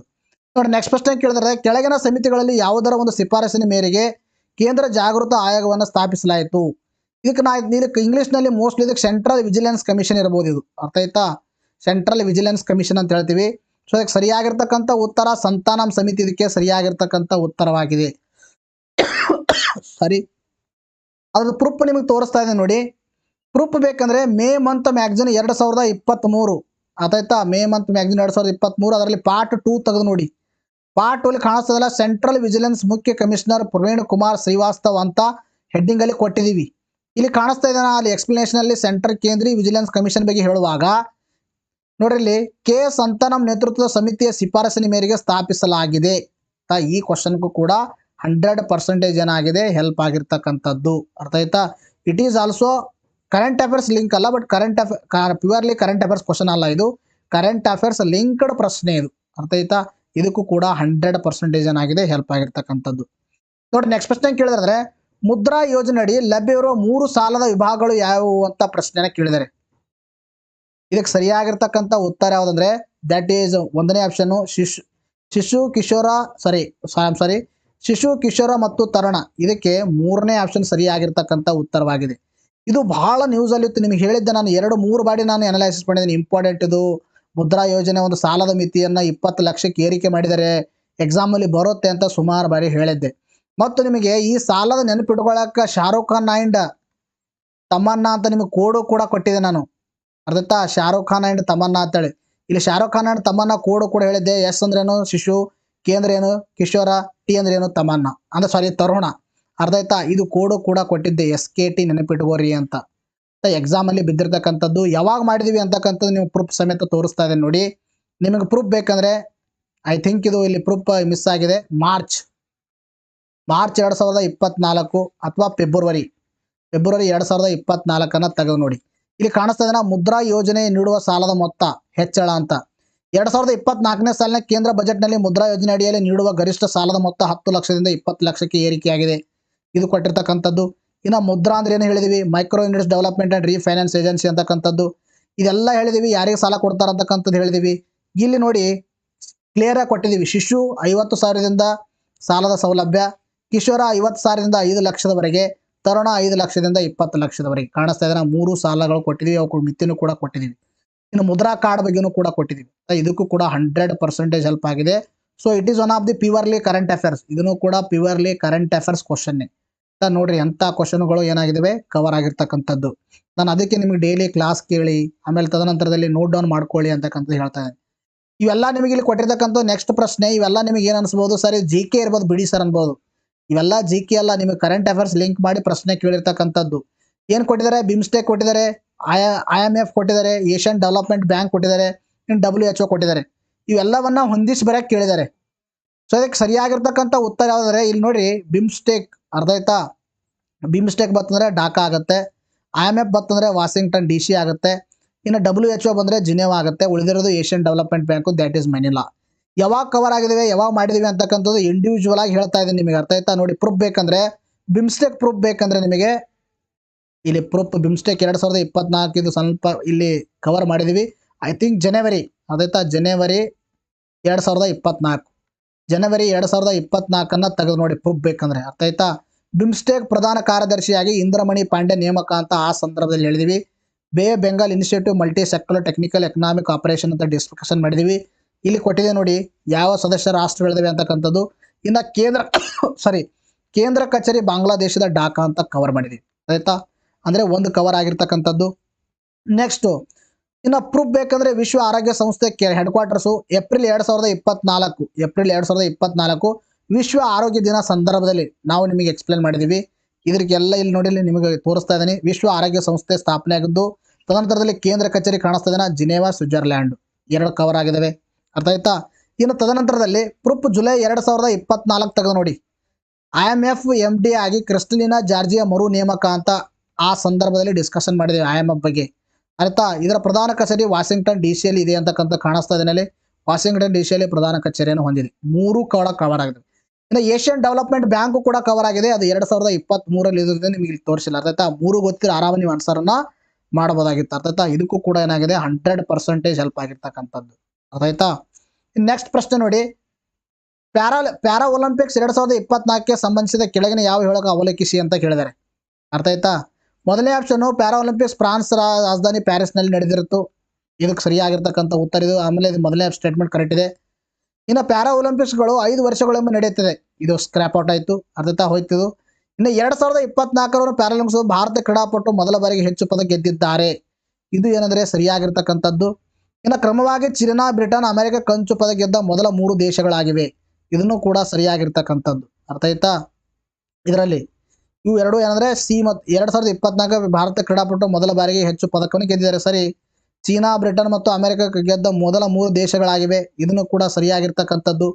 ಆಮೇಲೆ ಈ ಒಂದೇದು ಕೂಡ ಸರಿಯಾಗಿರ್ತಕ್ಕಂಥದ್ದು. ಅದರ ಅರ್ಥ ACD ಮೊದಲನೇ ಆಪ್ಷನ್ ಇದಕ್ಕೆ ಸರಿಯಾಗಿರ್ತಕ್ಕಂಥ ಉತ್ತರವಾಗಿದೆ, ಅರ್ಥ ಆಯ್ತಾ. ಇದು ತೋರಿಸ್ತಾ ಇದೆ ನಿಮ್ಗೆ ಪ್ರೂಫ್ ಯಾವಾಗ ಕವರ್ ಮಾಡಿದೀವಿ ಅಂತಕ್ಕಂಥದ್ದು. ಪ್ಯಾರಿಸ್ ಪ್ಯಾರಾ ಒಲಿಂಪಿಕ್ಸ್ ಅಂತ ನಾವು ಹೆಡ್ಡಿಂಗ್ ಕೊಟ್ಟಿದ್ದೀವಿ. ಆ ಸಂದರ್ಭದಲ್ಲಿ ಎಲ್ಲವನ್ನ ಹೇಳಿದ್ವಿ, ಅರ್ಥ ಆಯ್ತಾ. ನೋಡಿ ಪ್ಯಾರಿಸ್ ಪ್ಯಾರಾ ಒಲಿಂಪಿಕ್ಸ್ ಹೆಡ್ಡಿಂಗ್ ಅಲ್ಲೇ ಗೊತ್ತಾಗುತ್ತೆ ಪ್ಯಾರಿಸ್ ಅಲ್ಲಿ ನಡೆದಿದೆ ಅಂತಕ್ಕಂಥ ಮೊದಲನೇ ಸ್ಟೇಟ್ಮೆಂಟ್ 2024 ಅಂತ. ಇಲ್ಲಿ ನೋಡಿ 17ನೇ ಬೇಸಿಗೆ ಪ್ಯಾರಾಲಿಂಪಿಕ್ಸ್ ಕ್ರೀಡಾಕೂಟಗಳು ಫ್ರಾನ್ಸ್ನ ಪ್ಯಾರಿಸ್ನಲ್ಲಿ ಆಗಸ್ಟ್ 20ರಿಂದ ಸೆಪ್ಟೆಂಬರ್ 8ರಂದು ನಡೆದವು, ಕೊಟ್ಟಿದ್ದೀವಿ. 84 ಕ್ರೀಡಾಪಟುಗಳೊಂದಿಗೆ ಪ್ಯಾರಿಸ್ ವಿಮಾನವೇರಿದ ಭಾರತ ತಂಡ ಸರ್ವಕಾಲಿಕ ಗರಿಷ್ಠ 29 ಪದಕಗಳೊಂದಿಗೆ ತವರಿಗೆ ಮಾಡಿದೆ. ಸರ್ವಕಾಲಿಕ ಗರಿಷ್ಠ ಅಂದ್ರೆ ಏನು, ಈ ಹಿಂದೆ ಗೆದ್ದಿಲ್ಲ ಅಂತ ಅರ್ಥ. 7 ಚಿನ್ನ, 9 ಬೆಳ್ಳಿ, 13 ಕಂಚಿನ ಪದಕಗಳು ಗೆದ್ದಿದ್ದಾರೆ. ಪದಕ ಪಟ್ಟಿಯಲ್ಲಿ ಭಾರತ 18ನೇ ಸ್ಥಾನದಲ್ಲಿದೆ ಅಂತಕ್ಕಂಥದ್ದು ಕೂಡ ಹೇಳಿದ್ದೀವಿ. ಅದಲ್ಲದೆ ನೋಡಿ ಇಲ್ಲೊಂದು ಸ್ಟೇಟ್ಮೆಂಟು, ಇದು ಇತಿಹಾಸದಲ್ಲೇ ಭಾರತ ಗಳಿಸಿದ ಅತ್ಯುತ್ತಮ ಸ್ಥಾನ, ಅರ್ಥ ಆಯ್ತಾ. ಎಷ್ಟು ಸ್ಟೇಟ್ಮೆಂಟ್ ಕವರ್ ಅದು, ಮೊದಲನೇ ಸ್ಟೇಟ್ಮೆಂಟ್ ಕವರ್ ಆಯಿತು. ಆಮೇಲೆ ತದನಂತರದಲ್ಲಿ 3ನೇ ಸ್ಟೇಟ್ಮೆಂಟ್ ಕವರ್ ಆಯಿತು. ಇನ್ನು 4ನೇ ಸ್ಟೇಟ್ಮೆಂಟು ಕೂಡ ನಿಮಗೆ ತೋರಿಸ್ತೀನಿ, ಅರ್ಥ ಆಯ್ತಾ. 4ನೇ ಸ್ಟೇಟ್ಮೆಂಟು ಪ್ಯಾರಿಸ್ ಪ್ಯಾರಾಲಿಂಪಿಕ್ ಪದಕ ಪಟ್ಟಿ ಅಂತಕ್ಕಂಥದ್ದು ಮ್ಯಾಗ್ಝಿನಲ್ಲಿ ನಾವು ಕೊಟ್ಟಿದ್ದೀವಿ. ಇದೇ ಸ್ನಿಪೆಟ್ ಕೊಟ್ಟಿದ್ದೀವಿ, ತೆಗೆದು ನೋಡಿ. ಚೀನಾ, ಬ್ರಿಟನ್, ಅಮೆರಿಕ ಕಾಣಿಸ್ತಾ ಇದೆನಾ. ಈ ಕ್ವಶನ್ಗೂ ಕೂಡ 100% ಹೆಲ್ಪ್ ಆಗಿರ್ತಕ್ಕಂಥದ್ದು. It is also purely current affairs. ಇಂಥ ಸ್ಟೇಟ್ಮೆಂಟ್ ಬೇಸ್ಡ್ ಪ್ರಶ್ನೆಗಳು ಕೂಡ ಏನಾಗಿದೆ ಕವರ್ ಆಗಿರ್ತಕ್ಕಂಥದ್ದು. ನೋಡಿ ನೆಕ್ಸ್ಟ್ ಪ್ರಶ್ನೆ ಕೇಳಿದ್ರೆ, ಕರ್ನಾಟಕ ರಾಜ್ಯದ ಪ್ರವಾಸ ಇಲಾಖೆಗೆ ಸಂಬಂಧಿಸಿದ ಕೆಳಗಿನ ಯಾವ ಘೋಷವಾಕ್ಯ ಸರಿಯಾಗಿದೆ ಅಂತ ಪ್ರಶ್ನೆಯನ್ನು ಕೇಳಿದರೆ, ಒಂದು ರಾಜ್ಯ ಅನೇಕ ಪ್ರಪಂಚಗಳು, ಒಂದು ರಾಜ್ಯ ಅನೇಕ ದೇಶಗಳು, ಒಂದು ದೇಶ ಅನೇಕ ಪ್ರಪಂಚಗಳು, ಒಂದು ಪ್ರಪಂಚ ಅನೇಕ ರಾಜ್ಯಗಳು, ಒನ್ ಸ್ಟೇಟ್ ಮೆನಿ ವರ್ಲ್ಡ್, ಆಯ್ತಾ. ಅದರ ಟ್ಯಾಗ್ಲೈನ್, ಟೂರಿಸಂ ಟ್ಯಾಗ್ಲೈನ್. ಇಲ್ಲಿ ಯಾವಾಗ ಕವರ್ ಮಾಡಿದೀವಿ ಅಂತಕ್ಕಂಥದ್ದು ಇಲ್ಲಿ ತೋರಿಸ್ತಾ ಇದೆ ನೋಡಿ. ಪ್ರೂಫ್ ಬೇಕಂದ್ರೆ ಜನವರಿ ಮಂತ್ ಮ್ಯಾಗ್ಝಿನ್ 2024, ಅರ್ಥ ಆಯ್ತಾ. ಪ್ರವಾಸೋದ್ಯಮ ದಿನ ಸಂದರ್ಭದಲ್ಲಿ ಡಿಸ್ಕಷನ್ ಮಾಡಿದ್ವಿ. ಜನವರಿ ಮಂತ್ ಮ್ಯಾಗ್ಝಿನ್ 2024 ತೆಗೆದು ನೋಡಿ. ಕರ್ನಾಟಕ ರಾಜ್ಯ ಪ್ರವಾಸೋದ್ಯಮ ಅಭಿವೃದ್ಧಿ ನಿಗಮ ಬಗ್ಗೆನೂ ಕೂಡ ಹೇಳಿದೀವಿ, ಅರ್ಥ ಆಯ್ತಾ. ಪ್ರವಾಸೋದ್ಯಮ ಇಲಾಖೆ ಅಂತ ಅವ್ರು ಕೊಟ್ಟಿದ್ದಾರೆ. ಆ ಸಂದರ್ಭದಲ್ಲಿ ಇಲ್ಲಿ ಕಾಣಿಸ್ತಾ ಇದೆ ಸ್ಟೇಟ್ ಟೂರಿಸಂ ಟ್ಯಾಗ್ಲೈನ್. ಯಾವ ಸ್ಟೇಟ್ ಟೂರಿಸಂ ಟ್ಯಾಗ್ಲೈನ್ ಏನೇನಿದೆ ಅಂತಕ್ಕಂಥದ್ದು ಕೂಡ ಕೊಟ್ಟಿದ್ದೀವಿ, ಆಯ್ತಾ. ಆಂಧ್ರ ಪ್ರದೇಶ, ಕೇರಳ, ಆಮೇಲೆ ಮೇಘಾಲಯ ಕೊಟ್ಟಿದ್ದೀವಿ. ತದನಂತರದಲ್ಲಿ ಇಲ್ಲಿ ಕರ್ನಾಟಕ ನೋಡೋಣ, ಒಂದು ಸೆಕೆಂಡು. ಕರ್ನಾಟಕದಲ್ಲಿದೆ ಅಂತಕ್ಕಂಥ, ಯಾಕಂದ್ರೆ ಅದೇ ಕೇಳಿದರೆ ಮಧ್ಯಪ್ರದೇಶ, ರಾಜಸ್ಥಾನ, ಮಣಿಪುರ, ನಾಗಾಲ್ಯಾಂಡು, ಒಡಿಸ್ಸಾ, ತೆಲಂಗಾಣ, ಬಿಹಾರು, ಐ ಥಿಂಕ್ ಮಹಾರಾಷ್ಟ್ರ, ಕರ್ನಾಟಕ ನೋಡಿ. ಕರ್ನಾಟಕದ ಕೂಡ ಕೊಟ್ಟಿದ್ದೀವಿ, ಅರ್ಥ ಆಯ್ತಾ. ಕರ್ನಾಟಕದ ಕೂಡ ಕೊಟ್ಟಿದ್ದೀವಿ. ನೀವು ತೆಗೆದು ನೋಡಿ. ಸ್ನಿಪೆಟ್ ತಗೊಳ್ಳುವಾಗ ಇಲ್ಲಿ ಬಂದಿಲ್ಲ ಅಷ್ಟೇ, ಅರ್ಥ ಆಯ್ತಾ. ಇದಕ್ಕೂ ಕೂಡ 100% ಹೆಲ್ಪ್ ಆಗಿದೆ. ನಿಮಗೆ ಟ್ರಸ್ಟ್ ಇರಲಿಲ್ಲ ಅಂದರೆ ಇದು ಓಪನ್ ಮಾಡಿ ಜನವರಿ ಮಂತ್ ಮ್ಯಾಗ್ಝಿನ್ 2024 ತೆಗೆದು ನೋಡಿ. ಆ ಸಂದರ್ಭದಲ್ಲಿ ಕರ್ನಾಟಕದ ಸೇರಿ ಎಲ್ಲ ರಾಜ್ಯಗಳದು ಕೂಡ ಕೊಟ್ಟಿದ್ದೀವಿ, ಅರ್ಥ ಆಯ್ತಾ. ಇಲ್ಲಿ ನೋಡಿ, ಇಲ್ಲೇ ಕೊಟ್ಟಿದೆ. ಐ ಆಮ್ ಸಾರಿ, ಕರ್ನಾಟಕ ಪ್ರವಾಸೋದ್ಯಮ ಧ್ಯೇಯವಾಕ್ಯ. ಐ ಆಮ್ ಸಾರಿ, ನಾನು ಮುಂದೆ ಹೋಗಿದ್ದು ಕಾಣಿಸ್ತಾ ಇದೀನ. ಒಂದು ರಾಜ್ಯ ಹಲವು ಜಗತ್ತು ಕಾಣಿಸ್ತಾ ಇದೀನ. ಒಂದು ರಾಜ್ಯ ಹಲವು ಜಗತ್ತು ಅಂತಕ್ಕಂಥದ್ದು ಕೊಟ್ಟಿರ್ತಕ್ಕಂಥದ್ದು. ಇದಕ್ಕೂ ಕೂಡ ಏನಾಗಿದೆ 100% ಹೆಲ್ಪ್ ಆಗಿರ್ತಕ್ಕಂಥದ್ದು. It is also current affairs linked question. ನೋಡಿ ನೆಕ್ಸ್ಟ್ ಪ್ರಶ್ನೆ ಕೇಳಿದ್ರೆ, ಕೆ ಕಸ್ತೂರಿರಂಗನ್ ಸಮಿತಿಗೆ ಸಂಬಂಧಿಸಿದಂತೆ ಕೆಳಗಿನ ಯಾವ ಹೇಳಿಕೆ ಅಥವಾ ಹೇಳಿಗಳು ಸರಿಯಾಗಿವೆ ಅಥವಾ ಯಾಗಿದೆ ಅಥವಾ ಯಾಗಿವೆ ಅಂತ ಕೇಳಿದರೆ, ಅದಕ್ಕೆ ಸರಿಯಾಗಿರ್ತಕ್ಕಂಥ ಉತ್ತರ ಯಾವಿದೆ ಅಂತಕ್ಕಂಥದ್ದು ನೋಡೋಣ. ಈ ಸಮಿತಿ 2022ರಲ್ಲಿ ರಚಿಸಲಾಯಿತು, ಮೊದಲನೇದು ಹೋಯ್ತು, ಅರ್ಥ ಆಯ್ತಾ. ತದನಂತರದಲ್ಲಿ ಈ ಸಮಿತಿ ಪಶ್ಚಿಮ ಘಟ್ಟಗಳಲ್ಲಿ ಪ್ರಮುಖ ಪರಿಸರ ಸಂಬಂಧ ಪ್ರದೇಶಗಳ ಸ್ಥಿತಿಗತಿಗಳನ್ನು ಅಧ್ಯಯನ ಮಾಡಲು ರಚಿಸಲಾಗಿದೆ. ಎಸ್, ಇದು ಸರಿಯಾಗಿರ್ತಕ್ಕಂಥದ್ದು. ಬಿ, ಕರ್ನಾಟಕ ಸರ್ಕಾರವು ಸೆಪ್ಟೆಂಬರ್ 2024ರಲ್ಲಿ ಕಸ್ತೂರಿ ರಂಗನ್ ಸಮಿತಿಯನ್ನು ಅಂಗೀಕರಿಸಿತು. ತಪ್ಪಿದು, ಯಾಕಂದರೆ ಅದಕ್ಕೆ ಅಪೋಸಿಷನ್ ಆಗಿದೆ. ಇದಕ್ಕೆ ಒಂದನೇ ಬಿ ಆಪ್ಷನ್ ಮಾತ್ರ ಕರೆಕ್ಟ್. ಇದಕ್ಕೆ ಅದಕ್ಕೆ ಬಿ ಮಾತ್ರ ಸರಿಯಾಗಿರ್ತಕ್ಕಂಥದ್ದು. ಇದಕ್ಕೆ ಯಾವಾಗ ಕವರ್ ಆಗಿದೆ, ಯಾವ್ಯಾವ ಸ್ಟೇಟ್ಮೆಂಟ್ ಕವರ್ ಆಗಿದೆ, ಯಾವಲ್ಲಿ ಡಿಸ್ಕಷನ್ ಮಾಡಿದೀವಿ ಅಂತಕ್ಕಂಥದ್ದು ಪ್ರೂಫ್ ಸಮೇತ ನಿಮಗೆ ತೋರಿಸ್ತಾ ಇದೆ ನೋಡಿ. ಆಗಸ್ಟ್ ಮಂತ್ ಮ್ಯಾಗಝಿನ್ 2024 ತೆಗೆದು ನೋಡಿ. ಸರಿ, ಕಸ್ತೂರಿ ರಂಗನ್ ವರದಿ ಅಂತಕ್ಕಂಥದ್ದು. ಕಸ್ತೂರಿ ರಂಗನ್ ವರದಿ ಇಲ್ಲಿ ಕಾಣಿಸ್ತಾ ಇದೆನಾ, ಇಲ್ಲಿ ಕೊಟ್ಟಿದ್ದೀವಿ ನೋಡಿ ಎಲ್ಲವೂ. ಗಾಡಿಗಳ ನೇತೃತ್ವ ಸಮಿತಿ 2011ರಲ್ಲಿ, ಪ್ರೊಫೆಸರ್ ಕಸ್ತೂರಿ ರಂಗನ್ ನೇತೃತ್ವದ ಮತ್ತೊಂದು ಸಮಿತಿ 2013ರಲ್ಲಿ ಸಲ್ಲಿಸಿದ ವರದಿಗಳನ್ನು ಕೇರಳ ಸರ್ಕಾರ ವಿರೋಧಿಸಿತು. ಅರ್ಥ ಆಯ್ತಾ? ಮೊದಲನೇ ಸ್ಟೇಟ್ಮೆಂಟ್ ಕವರ್ ಆಯಿತು. ಅರ್ಥ ಆಯ್ತಾ? ಅಷ್ಟೇ ಅಲ್ಲ, ಕಸ್ತೂರಿ ರಂಗನ್ ವರದಿ ಅಂತ ಸಪ್ರೇಟ್ ಆಗಿ ಕೊಟ್ಟಿದ್ದೀವಿ ನಿಮಗೆ. ಅರ್ಥ ಆಯ್ತಾ? ಇದು ಪಶ್ಚಿಮ ಘಟ್ಟಗಳ ಸಂರಕ್ಷಣೆಗೆ ಸಂಬಂಧಿಸಿದೆ. ಅರ್ಥ ಆಯ್ತಾ? ಪಶ್ಚಿಮ ಘಟ್ಟಗಳ ಸಂರಕ್ಷಣೆ ಆಯಿತು. ತದನಂತರದಲ್ಲಿ ಇದು 2020 ಅಲ್ಲ ಅಂತ ಆಯಿತು. ಇದಕ್ಕೆ ಅಪೋಸಿಷನ್ ಆಗಿದೆ ಅಂತಕ್ಕಂಥದ್ದು ಕೇರಳ ಸರ್ಕಾರ ವಿರೋಧಿಸಿತು ಈ ಸಲ್ಲಿಸಿರ್ತಕ್ಕಂಥ ವರದಿ. ಅರ್ಥ ಆಯ್ತಾ? ಎಲ್ಲ ಎಕೋ ಸೆನ್ಸಿಟಿವ್ ಝೋನ್ ಅಂದ್ರೆ ಏನು ಎಲ್ಲ ಕೊಟ್ಟಿದ್ದೀವಿ ನಿಮಗೆ. ಅರ್ಥ ಆಯ್ತಾ? ಇನ್ಫಾರ್ಮೇಷನ್ ಇದಕ್ಕೂ ಕೂಡ 100% ಏನಾಗಿದೆ ಹೆಲ್ಪ್ ಆಗಿರ್ತಕ್ಕಂಥದ್ದು. It is also purely current affairs. ನೀವೇನು ಜಿ ಕೆ ಅಂತೀರ ನೋಡ್ರಿ, ಜಿ ಕೆ ನಿಮಗೆ ಸ್ಟ್ಯಾಟಿಕ್ ಅಲ್ಲ, ಇದು ಇಟ್ ಈಸ್ ಕರೆಂಟ್ ಇವೆಂಟ್. ಅರ್ಥ ಆಯ್ತಾ? ಯಾರು ಕಂಟಿನ್ಯೂಸ್ ಕರೆಂಟ್ ಅಫೇರ್ಸ್ ಓದ್ತೀರ ಅವ್ರಿಗೆ ಗೊತ್ತಾಗುತ್ತೆ ನೋಡಿ. ನೆಕ್ಸ್ಟ್ ಪ್ರಶ್ನೆ, ಈ ಕೆಳಗಂಡ ಯೋಜನೆಗಳು ಮತ್ತು ಅವುಗಳ ಉದ್ದೇಶಗಳು ಹೊಂದಿಸಿ ಬರೆಯಿರಿ ಅಂತ ಪ್ರಶ್ನೆಯನ್ನು ಕೇಳಿದ್ದಾರೆ.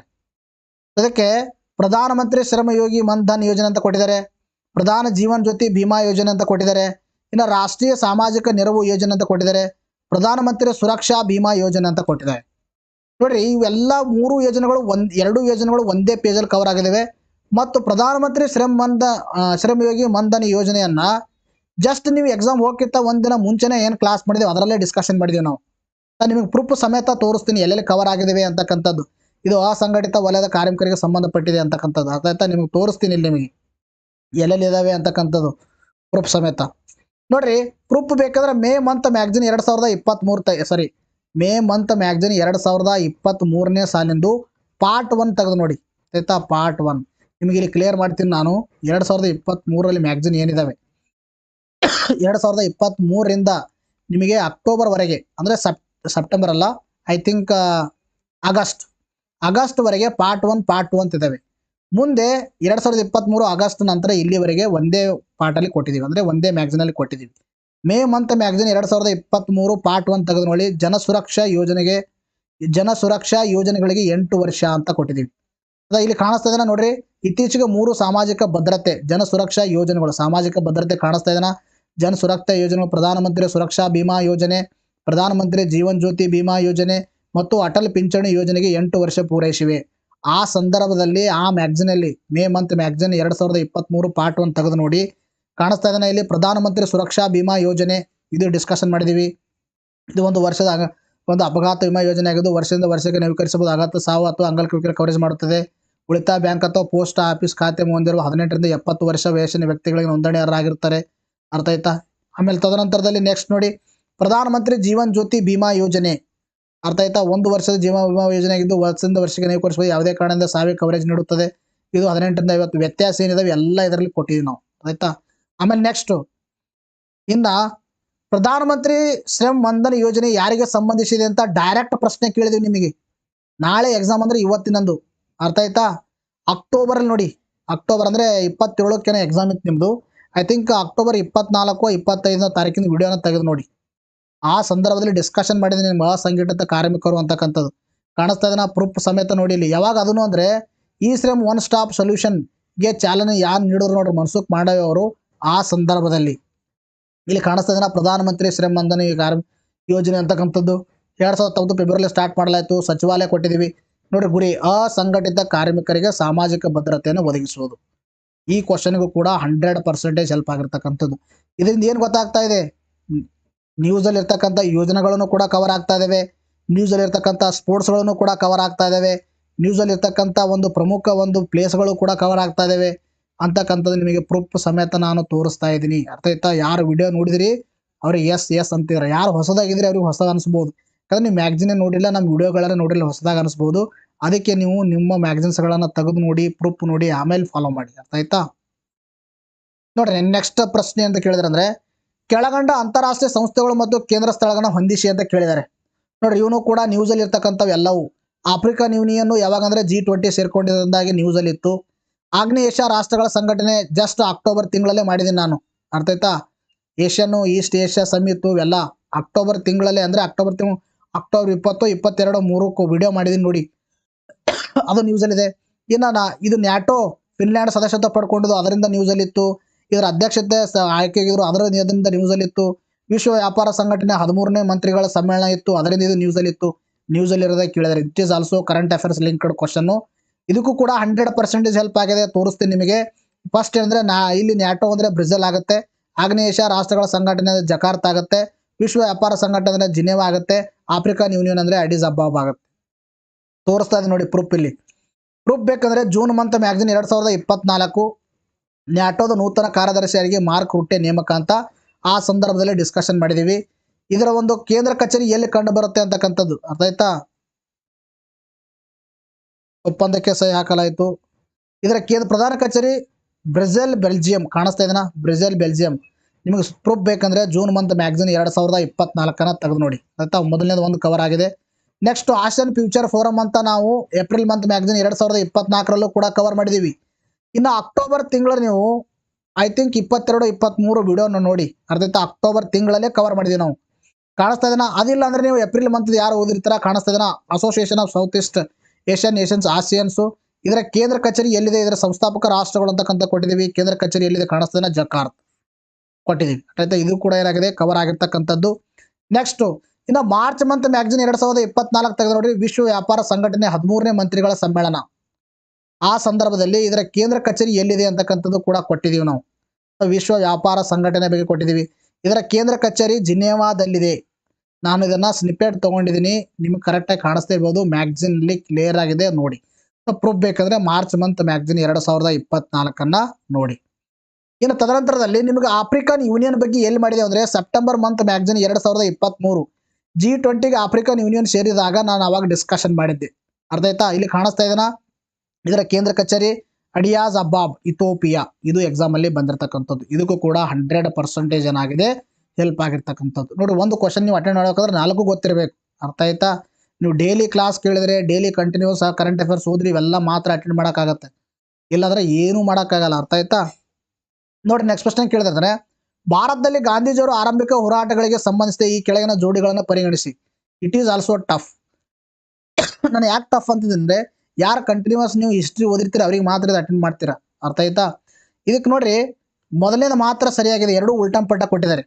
ಇದು ಯಾವಾಗ ಡಿಸ್ಕಷನ್ ಮಾಡಿದೆ ಅಂದ್ರೆ ಅಕ್ಟೋಬರ್ 2 ಗಾಂಧಿ ಜಯಂತಿದಂದು 2024 ಡಿಸ್ಕಷನ್ ಮಾಡಿದೀವಿ. ಅಕ್ಟೋಬರ್ ಮಂತ್ ಮ್ಯಾಗಜಿನ್ ಇನ್ನೂ ನಾವು ಕೊಟ್ಟಿಲ್ಲ. ಅಕ್ಟೋಬರ್ 2ನೇ ತಾರೀಕಿನ ವಿಡಿಯೋನ ನೋಡಿ. ಅಕ್ಟೋಬರ್ ಗಾಂಧಿ ಜಯಂತಿ ನಾನು ಡಿಸ್ಕಷನ್ ಮಾಡಿದ್ದೀನಿ. ಇಲ್ಲ ಅಂದ್ರೆ 2023ನೇ ಸಾಲಿನ ಅಕ್ಟೋಬರ್ ಮಂತ್ ಮ್ಯಾಗಜಿನ್ 2023 ತೆಗೆದು ನೋಡಿ.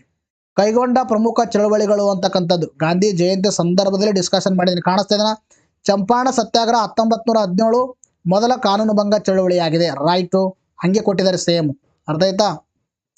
ಇನ್ನು ತದನಂತರ ಏನದು ಅಹಮದಾಬಾದ್ ಸತ್ಯಾಗ್ರಹ 1918 ಮೊದಲ ಉಪವಾಸ ಸತ್ಯಾಗ್ರಹ. ಅಹಮದಾಬಾದ್ ಅಂತಕ್ಕಂಥ ಮೊದಲ ಉಪವಾಸ, ಬಟ್ ಅವ್ರೇನು ಕೊಟ್ಟಿದ್ದಾರೆ ಪ್ರಥಮ ಅಸಹಕಾರ ಅಂತ ಕೊಟ್ಟಿದ್ದಾರೆ. 2 ಉಲ್ಟಾ ಕೊಟ್ಟಿದ್ದಾರೆ ಅರ್ಥ ಆಯ್ತಾ. ಇನ್ನು ತಂದ್ರೆ ಖೇಡಾ ಸತ್ಯಾಗ್ರಹ ಮೊದಲ ಅಸಹಕಾರ ಚಳವಳಿ ಆಗಿರ್ತಕ್ಕಂಥದ್ದು. ಸೇಮ್ ಹಂಗೆ ಕೇಳಿದ್ರೆ ಅಲ್ಲಿ ಕೂಡ ಹಂಗೆ ಪ್ರಶ್ನೆಯನ್ನು ಕೇಳಿದರೆ 100% ಹೆಲ್ಪ್ ಆಗಿರ್ತಕ್ಕಂಥದ್ದು. ಗಾಂಧಿ ಜಯಂತಿ ಸಂದರ್ಭದಲ್ಲಿ ಇದನ್ನು ನಾನು ಅಕ್ಟೋಬರ್ ತಿಂಗಳಲ್ಲಿ 2024 ಕೂಡ ಡಿಸ್ಕಷನ್ ಮಾಡಿದ್ದೀನಿ. ಮತ್ತು ಅಕ್ಟೋಬರ್ ಮಂತ್ ಮ್ಯಾಗಜಿನ್ 2023 ಕೂಡ ತೆಗೆದು ನೋಡಿ, ಅದರಲ್ಲಿದೆ. ಇದನ್ನು ಕೂಡ ಟಫ್, ಇದಕ್ಕೂ ಕೂಡ 100% ಹೆಲ್ಪ್ ಆಗಿದೆ. ಇನ್ನು ನೆಕ್ಸ್ಟ್ ಅನುರಾ ಕುಮಾರ್ ದಿಸ್ನಾಯಕ್ ಅವರು ಪ್ರಸ್ತುತ ಶ್ರೀಲಂಕಾದ ಅಧ್ಯಕ್ಷರಾಗಿ ಅವರು ಯಾವ ಕೆಳಗಿನ ರಾಜಕೀಯ ಪಕ್ಷಕ್ಕೆ ಸೇರಿದವರಾಗಿದ್ದಾರೆ. It is also tough question ಅದಾಯ್ತಾ. ಯಾವ ಪಕ್ಷ ಅಂತ ಯಾರು ನೆನಪಲ್ಲಿ ಇಟ್ಕೊಳ್ಳಲ್ಲ, ಬಟ್ ಎಕ್ಸಾಮ್ ಅಲ್ಲಿ ಕೇಳಿದರೆ ಟಫ್. ಇದಕ್ಕೆ ಸರಿಯಾಗಿರ್ತಕ್ಕಂಥ ಉತ್ತರ ಜನತಾ ವಿಮುಕ್ತಿ ಪೆರಮಾನ್, ಇದಕ್ಕೆ ಸರಿಯಾಗಿರ್ತಕ್ಕಂಥದ್ದು. ನೋಡ್ರಿ ನಿಮಗೆ ಪ್ರೂಫ್ ತೋರಿಸ್ತಾ ಇದ್ದೀನಿ. ಪ್ರೂಫ್ ಬೇಕಂದ್ರೆ ಸೆಪ್ಟೆಂಬರ್ ವಿಡಿಯೋ 23, 24, 25, 26 ಒಟ್ಟಿಗೆ ಮಾಡಿದೀವಿ ನಾವು. ಸೆಪ್ಟೆಂಬರ್ 23, 24, 25, 26 ಅದನ್ನು ತೆಗೆದು ನೋಡಿ. ಲಂಕಾಗೆ 9ನೇ ಅಧ್ಯಕ್ಷರಾಗಿ ಅನುರಾ ಪ್ರಮಾಣ ವಚನ ಅಂತಕ್ಕಂಥದ್ದು. ಶ್ರೀಲಂಕಾದ 9ನೇ ಅಧ್ಯಕ್ಷರಾಗಿ ಆಯ್ಕೆಯಾದ ಎಡಪಂಥೀಯ ನಾಯಕ ಜನತಾ ವಿಮುಕ್ತಿ ಪೆರಮುನ್ನ. ಕಾಣಿಸ್ತಾ ಇದೆನಾ, ಇದಕ್ಕೂ ಕೂಡ 100% ಏನಾಗಿದೆ ಹೆಲ್ಪ್ ಆಗಿರ್ತಕ್ಕಂಥದ್ದು. ಕ್ಲಾಸಲ್ಲಿ ನಾನು ನಿಮಗೆ ಇದನ್ನ ಮಾಡಿದ್ದೀನಿ ಅರ್ಥ ಆಯ್ತಾ. ಸೆಪ್ಟೆಂಬರ್ ಮಂತ್ ಮ್ಯಾಗಜಿನ್ ಕೂಡ ತೆಗೆದು ನೋಡಿ. ಇನ್ನು ನೆಕ್ಸ್ಟ್ ಎತ್ತಿನಹೊಳೆ ಸಮಗ್ರ ಕುಡಿಯುವ ನೀರು ಯೋಜನೆ ಡ್ಯಾಶ್ದ ಒಂದು ಪ್ರಮುಖ ಯೋಜನೆಯಾಗಿದೆ ಅರ್ಥ ಆಯ್ತಾ. ಇದು ಸ್ವಲ್ಪ ನನಗೆ ಡೌಟ್ ಇರ್ತಕ್ಕಂಥದ್ದು, ಬಟ್ ನಾವು ಮ್ಯಾಗಜಿನಲ್ಲಿ ಯಾವ ಥರ ಕವರ್ ಮಾಡಿದೀವಿ ಅಂತಕ್ಕಂಥದ್ದು ನಾನು ನಿಮಗೆ ಗೆಸ್ ಮುಖಾಂತರ ಹೇಳ್ತಾ ಇದ್ದೀನಿ. ಕಾವೇರಿ ನೀರಾವರಿ ನಿಗಮ ಇದಕ್ಕೆ ಸರಿ ಆಗಬಹುದು. ಯಾಕೆ ನಾನು ಗೆಸ್ ಮಾಡಿದ್ದೀನಿ, ನಾವು ಯಾವ ಥರ ಕೊಟ್ಟಿದ್ದೀವಿ ಅಂತಕ್ಕಂಥ ನಿಮ್ಗೆ ಹೇಳ್ತಾ ಇದ್ದೀನಿ. ಎತ್ತಿನ ಹೊಳೆ ಯೋಜನೆ ಅಂತಕ್ಕಂಥ ಇಲ್ಲಿ ಕೊಟ್ಟಿದ್ದೀವಿ. ಇಲ್ಲಿ ಕಾಣಿಸ್ತಿದೆ ಸಾವಿರಾರು ಕಾರ್ಮಿಕರ ಸ್ಥಳೀಯ ಜನತಾಗರಿ ವೆಚ್ಚ 3 ಪಟ್ಟು ಅನುದಾನ ಫಲವಾಗಿ ಎತ್ತಿನ ಮೊದಲ ಹಂತವನ್ನು ಯಶಸ್ವಿಯಾಗಿ ಉದ್ಘಾಟನೆ ಮಾಡಿದ್ದಾರೆ. ಮುಖ್ಯಮಂತ್ರಿ ಸಿದ್ದರಾಮಯ್ಯ ಅವರಿಂದ ಶಂಕುಸ್ಥಾಪನೆ ಎತ್ತಿನ ಯೋಜನೆ ಅವರಿಂದಲೇ ಉದ್ಘಾಟನೆ ಆಯಿತು. ಪಶ್ಚಿಮ ಘಟ್ಟ ಹರಿಯುವ ಎತ್ತಿನ ಹೊಳೆ, ಕಾಡುಮನೆ ಹೊಳೆ ಹೊರ ಎಲ್ಲ ನೀರಿನಲ್ಲಿ ಇವತ್ತು. ಆಮೇಲೆ ಅಕ್ಟೋಬರ್ ಜಿಲ್ಲೆಗಳ ತಾಲೂಕಿನ ಇದು ಜಸ್ಟ್ ವೇಟ್ ಮಾಡಿ. ಎತ್ತಿನ ಹೊಳೆ ಯೋಜನೆ ಅಥವಾ ನೇತ್ರಾವತಿ ಕಾಣಿಸ್ತಾನೆ. ಎತ್ತಿನ ಹೊಳೆ ಯೋಜನೆಯ ಅಥವಾ ನೇತ್ರಾವತಿ ನದಿ ನೀರು ತಿರುವು ಯೋಜನೆ ಒಂದು ಡಾಕ್ಟರ್ GS ಪರಮಶಿವಯ್ಯ ನೇತೃತ್ವದ ಸಮಿತಿ ಸಲ್ಲಿಸಿದ ವರದಿ ಆಧರಿಸಿದೆ. ಇಲ್ಲಿ ಎತ್ತಿನ ಹೊಳೆ ಯೋಜನೆ ಅಂದ್ರೂ ಒಂದೇ, ನೇತ್ರಾವತಿ ನದಿ ನೀರು ತಿರುವು ಯೋಜನೆ ಅಂದ್ರೂ ಒಂದೇ. ಅಂದ್ರೆ ನೇತ್ರಾವತಿ ಬರ್ತಂದ್ರೆ ಇದು ಐ ಥಿಂಕ್ ಕಾವೇರಿ ಆಗ್ಬೋದು ಅಂತಕ್ಕಂಥದ್ದು ನಂದು. ಬಟ್ ನೇತ್ರಾವತಿ ನದಿ ಇದೆ ಅಂತ ನಿಮಗೆ ಇದನ್ನ ಆನ್ಸರ್ನ ಕೊಟ್ಟಿದ್ದೀನಿ. ಬಟ್ ನೀವು ಇದನ್ನ ವೆರಿಫೈ ಮಾಡ್ಕೊರಿ. ಬಟ್ ಎತ್ತಿನ ಹೊಳೆ ಬಗ್ಗೆ ನಾವು ಸಂಪೂರ್ಣವಾಗಿ ನಿಮ್ಗೆ ಕೊಟ್ಟಿದ್ದೀವಿ. ಸೆಪ್ಟೆಂಬರ್ ಮಂತ್ ಮ್ಯಾಗ್ಝಿನ್ 2024 100% ನಿಮ್ಗೆ ಹೆಲ್ಪ್ ಆಗಲಿಲ್ಲ ಅಂದ್ರೂ ಕೂಡ ಒಂದು 50% ಆದರೂ ಈ ಕ್ವಶನ್ಗೆ ಏನಾಗಿದೆ ಹೆಲ್ಪ್ ಆಗಿರ್ತಕ್ಕಂಥದ್ದು. ನೋಡಿ ನೆಕ್ಸ್ಟ್ ಪ್ರಶ್ನೆ ಕೇಳಿದರೆ, ಸ್ವತಂತ್ರ ಭಾರತದಲ್ಲಿ ಏಕರೂಪ ನಾಗರಿಕ ಸಂಹಿತೆಯನ್ನು ಅನುಷ್ಠಾನಗೊಳಿಸಿದ ಭಾರತ ಪ್ರಥಮ ರಾಜ್ಯ ಯಾವುದು ಅಂತ ಕೇಳಿದರೆ ಅದಕ್ಕೆ ಸರಿಯಾಗಿರ್ತಕ್ಕಂಥ Uttarakhand is the right answer. ನಾವು ಯಾವ ಥರ ಪ್ರಶ್ನೆ ಕೇಳಿದೆ ನೋಡಿ, ಸೇಮ್ ಕ್ವಶನ್ ಕೇಳಿದ್ದೀವಿ. ನಾನು ಕೆಲವೊಂದು ಅಲ್ಲಿ ನನಗೆ ಸಿಕ್ಕೋದು ಮಾತ್ರ ಹಾಕಿದ್ದೀನಿ, ಸುಮಾರು ಡೈರೆಕ್ಟ್ ಪ್ರಶ್ನೆ ಬಂದಿದ್ದಾವೆ. ಏಕರೂಪ ನಾಗರಿಕ ಸಂಹಿತೆ ಜಾರಿಗೆ ತಂದ ಸ್ವತಂತ್ರ ಭಾರತ ಮೊದಲ ರಾಜ್ಯ ಯಾವುದು? ನಾವು ಮ್ಯಾಗ್ಝಿನಲ್ಲಿ ಕೊಟ್ಟಿರ್ತಕ್ಕಂಥದ್ದು ಸೇಮ್ ಕ್ವಶನ್. ಅದಾಯ್ತಾ, ಉತ್ತರಾಖಂಡ್ ಅಂತ ಮೊದಲೇ ಆಪ್ಷನ್ ಕೊಟ್ಟಿದ್ದೀವಿ. ಇದಕ್ಕೆ ಸರಿಯಾಗಿರ್ತಕ್ಕಂಥದ್ದು ಉತ್ತರಾಖಂಡ್. ಅರ್ಥ ಆಯ್ತಾ? ಇನ್ನು ಫೆಬ್ರವರಿ ಮಂತ್ ಮ್ಯಾಗ್ಝಿನ್ 2024 ತೆಗೆದು ನೋಡಿ, ಏಕರೂಪ ನಾಗರಿಕ ಸಂಹಿತೆ ಮಸೂದೆಗೆ ಒಪ್ಪಿಗೆ ನೀಡಿದ ಉತ್ತರಾಖಂಡ್. ಅರ್ಥ ಆಯ್ತಾ? 100% ಏನಾಗಿದೆ, ಇದಕ್ಕೂ ಕೂಡ ಹೆಲ್ಪ್ ಆಗಿದೆ. ಇದು ಕೂಡ purely current affairs question, purely current affairs. ನೋಡಿ ನೆಕ್ಸ್ಟ್ ಪ್ರಶ್ನೆ, ಈ ಕೆಳಗಿನ ಹೇಳಿಕೆಗಳಲ್ಲಿ ಯಾವುದು ತಪ್ಪಾಗಿದೆ ಅಂತ ಕೇಳಿದ್ದಾರೆ. ಲೋಕಸಭೆ ಸದಸ್ಯರು ತಮ್ಮ ಸಭಾಪತಿಯನ್ನು ಚುನಾಯಿಸುತ್ತಾರೆ, ಸರಿಯಾಗಿದೆ.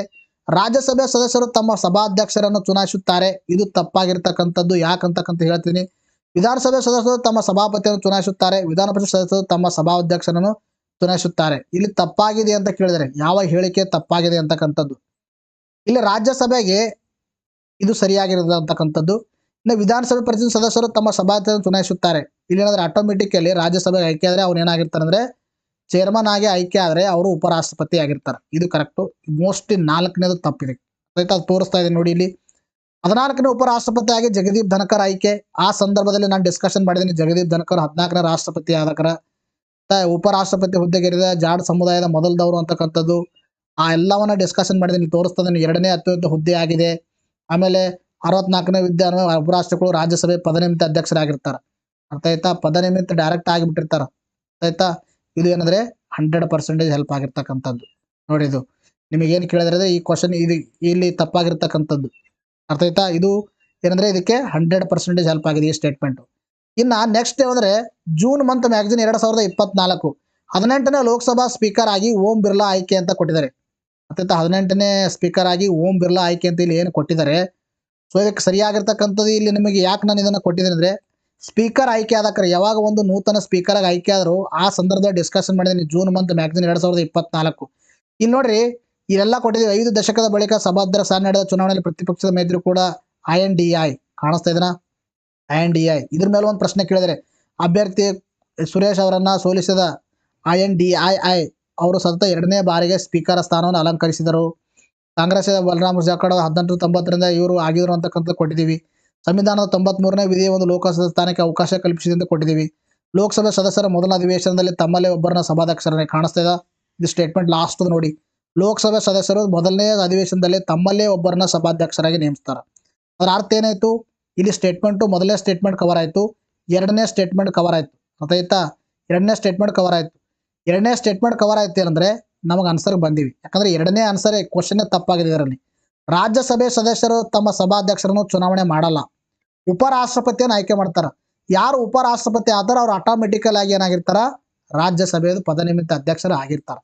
ಸೊ ಇದಕ್ಕೆ ತಪ್ಪಾಗಿರ್ತಕ್ಕಂಥದ್ದು 2ನೇ ಆಪ್ಷನ್, 4ನೇ ಆಪ್ಷನ್ ಅಲ್ಲ. ಸ್ವಲ್ಪ ನಾನು ಕನ್ಫ್ಯೂಸ್ ಆದ. ಅರ್ಥ ಆಯ್ತಾ? 2ನೇದು. ಇದಕ್ಕೂ ಕೂಡ ಏನಾಗಿದೆ 100% ಹೆಲ್ಪ್ ಆಗಿರ್ತಕ್ಕಂಥದ್ದು. ಪ್ರೂಫ್ ಸಮೇತ ನಿಮಗೆ ತೋರಿಸಿದ್ದೀನಿ ನಾನು. ನೆಕ್ಸ್ಟ್, ಪಂಚಾಯತ್ ಚುನಾವಣೆ ಮೇಲುಸ್ತುವಾರಿ ಮಾಡುವ, ನಿರ್ದೇಶನ ನೀಡುವ ಹಾಗೂ ಚುನಾವಣೆ ನಡೆಸುವ ಅಧಿಕಾರ ಬಲ್ಲಿದೆ. ಯಾರು ಬಲ್ಲಿದೆ ಅಂತ ಕೇಳಿದ್ರೆ ಪಂಚಾಯತ್ ಚುನಾವಣೆ. ಅದಕ್ಕೆ ಸರಿಯಾಗಿರ್ತಕ್ಕಂಥ ಉತ್ತರ ರಾಜ್ಯ ಚುನಾವಣಾ ಆಯೋಗಕ್ಕೆ ಸರಿಯಾಗಿರ್ತಕ್ಕಂಥ ಉತ್ತರವಾಗಿದೆ. ಅರ್ಥ ಆಯ್ತಾ? ರಾಜ್ಯ ಚುನಾವಣಾ ಆಯೋಗ ಇಲ್ಲಿ ತೋರಿಸ್ತಾ ಇದೆ ನೋಡಿ. ಪ್ರೂಫ್ ಬೇಕಂದ್ರೆ ಜೂನ್ ಮಂತ್ ಮ್ಯಾಗ್ಝಿನ್ 2024 ನೋಡಿ. ಕರ್ನಾಟಕ ಚುನಾವಣಾ ಆಯುಕ್ತರಾಗಿ GS ಸಂಗ್ರೇಶ್ ನೇಮಕ ಆದಕ್ರೆ ಹೇಳಿದೆ ನಿಮಗೆ. ಆ ಸಂದರ್ಭದಲ್ಲಿ ರಾಜ್ಯ ಚುನಾವಣಾ ಆಯೋಗದಲ್ಲಿ ಇದು ಗ್ರಾಮೀಣ ಮತ್ತು ನಗರ ಸ್ಥಳೀಯ ಸಂಸ್ಥೆಗಳಿಗೆ ಚುನಾವಣೆಯನ್ನು ನಡೆಸ್ತದೆ. ಮೊದಲನೇ ಸ್ಟೇಟ್ಮೆಂಟ್ ರಾಜ್ಯ ಚುನಾವಣೆ ಎಕ್ಸ್ಪ್ಲೇನ್ ಮಾಡುವಾಗ. ಇದು ಜೂನ್ ಮಂತ್ ಮ್ಯಾಗಜಿನ್ 2024 ತೆಗೆದು ನೋಡಿ. ಇದಕ್ಕೂ ಕೂಡ 100% ಏನಾಗಿದೆ ಹೆಲ್ಪ್ ಆಗಿರ್ತಕ್ಕಂಥದ್ದು. ಇನ್ನು ನೆಕ್ಸ್ಟ್ ಪ್ರಶ್ನೆ ನೋಡಿ, ಭಾರತ ಸ್ವತಂತ್ರ ಚಳುವಳಿಯ ಕಾಲದ ಕ್ರಾಂತಿ ಸಂಘಟನೆ HRA ಒಂದು ವಿಸ್ತೃತ ರೂಪ ಯಾವುದು ಅಂತ ಕೇಳ್ತಾನೆ. HRA Hindustan republic association. ಇದು ಯಾವಾಗ ಅಂದ್ರೆ ಮಾರ್ಚ್ 23 ಶಹೀದ್ ದಿವಸ್ ಸಂದರ್ಭದಲ್ಲಿ ನಾನು ಡಿಸ್ಕಷನ್ ಮಾಡಿದ್ದೀನಿ. ಭಗತ್ ಸಿಂಗ್ ಅವರು 3 ಏನು ಶಹೀದ್ ಆಚರಣೆ ಮಾಡ್ತೀವಿ, ರಾಜಗುರು ಸುಖದೇವ್ ಆ ಸಂದರ್ಭದಲ್ಲಿ ಪ್ರೂಫ್ ನಿಮಗೆ ತೋರಿಸ್ತಾ ಇದ್ದೀನಿ. ಮಾರ್ಚ್ ಮಂತ್ ಮ್ಯಾಗಜಿನ್ 2024 ತೆಗೆದು ನೋಡಿ.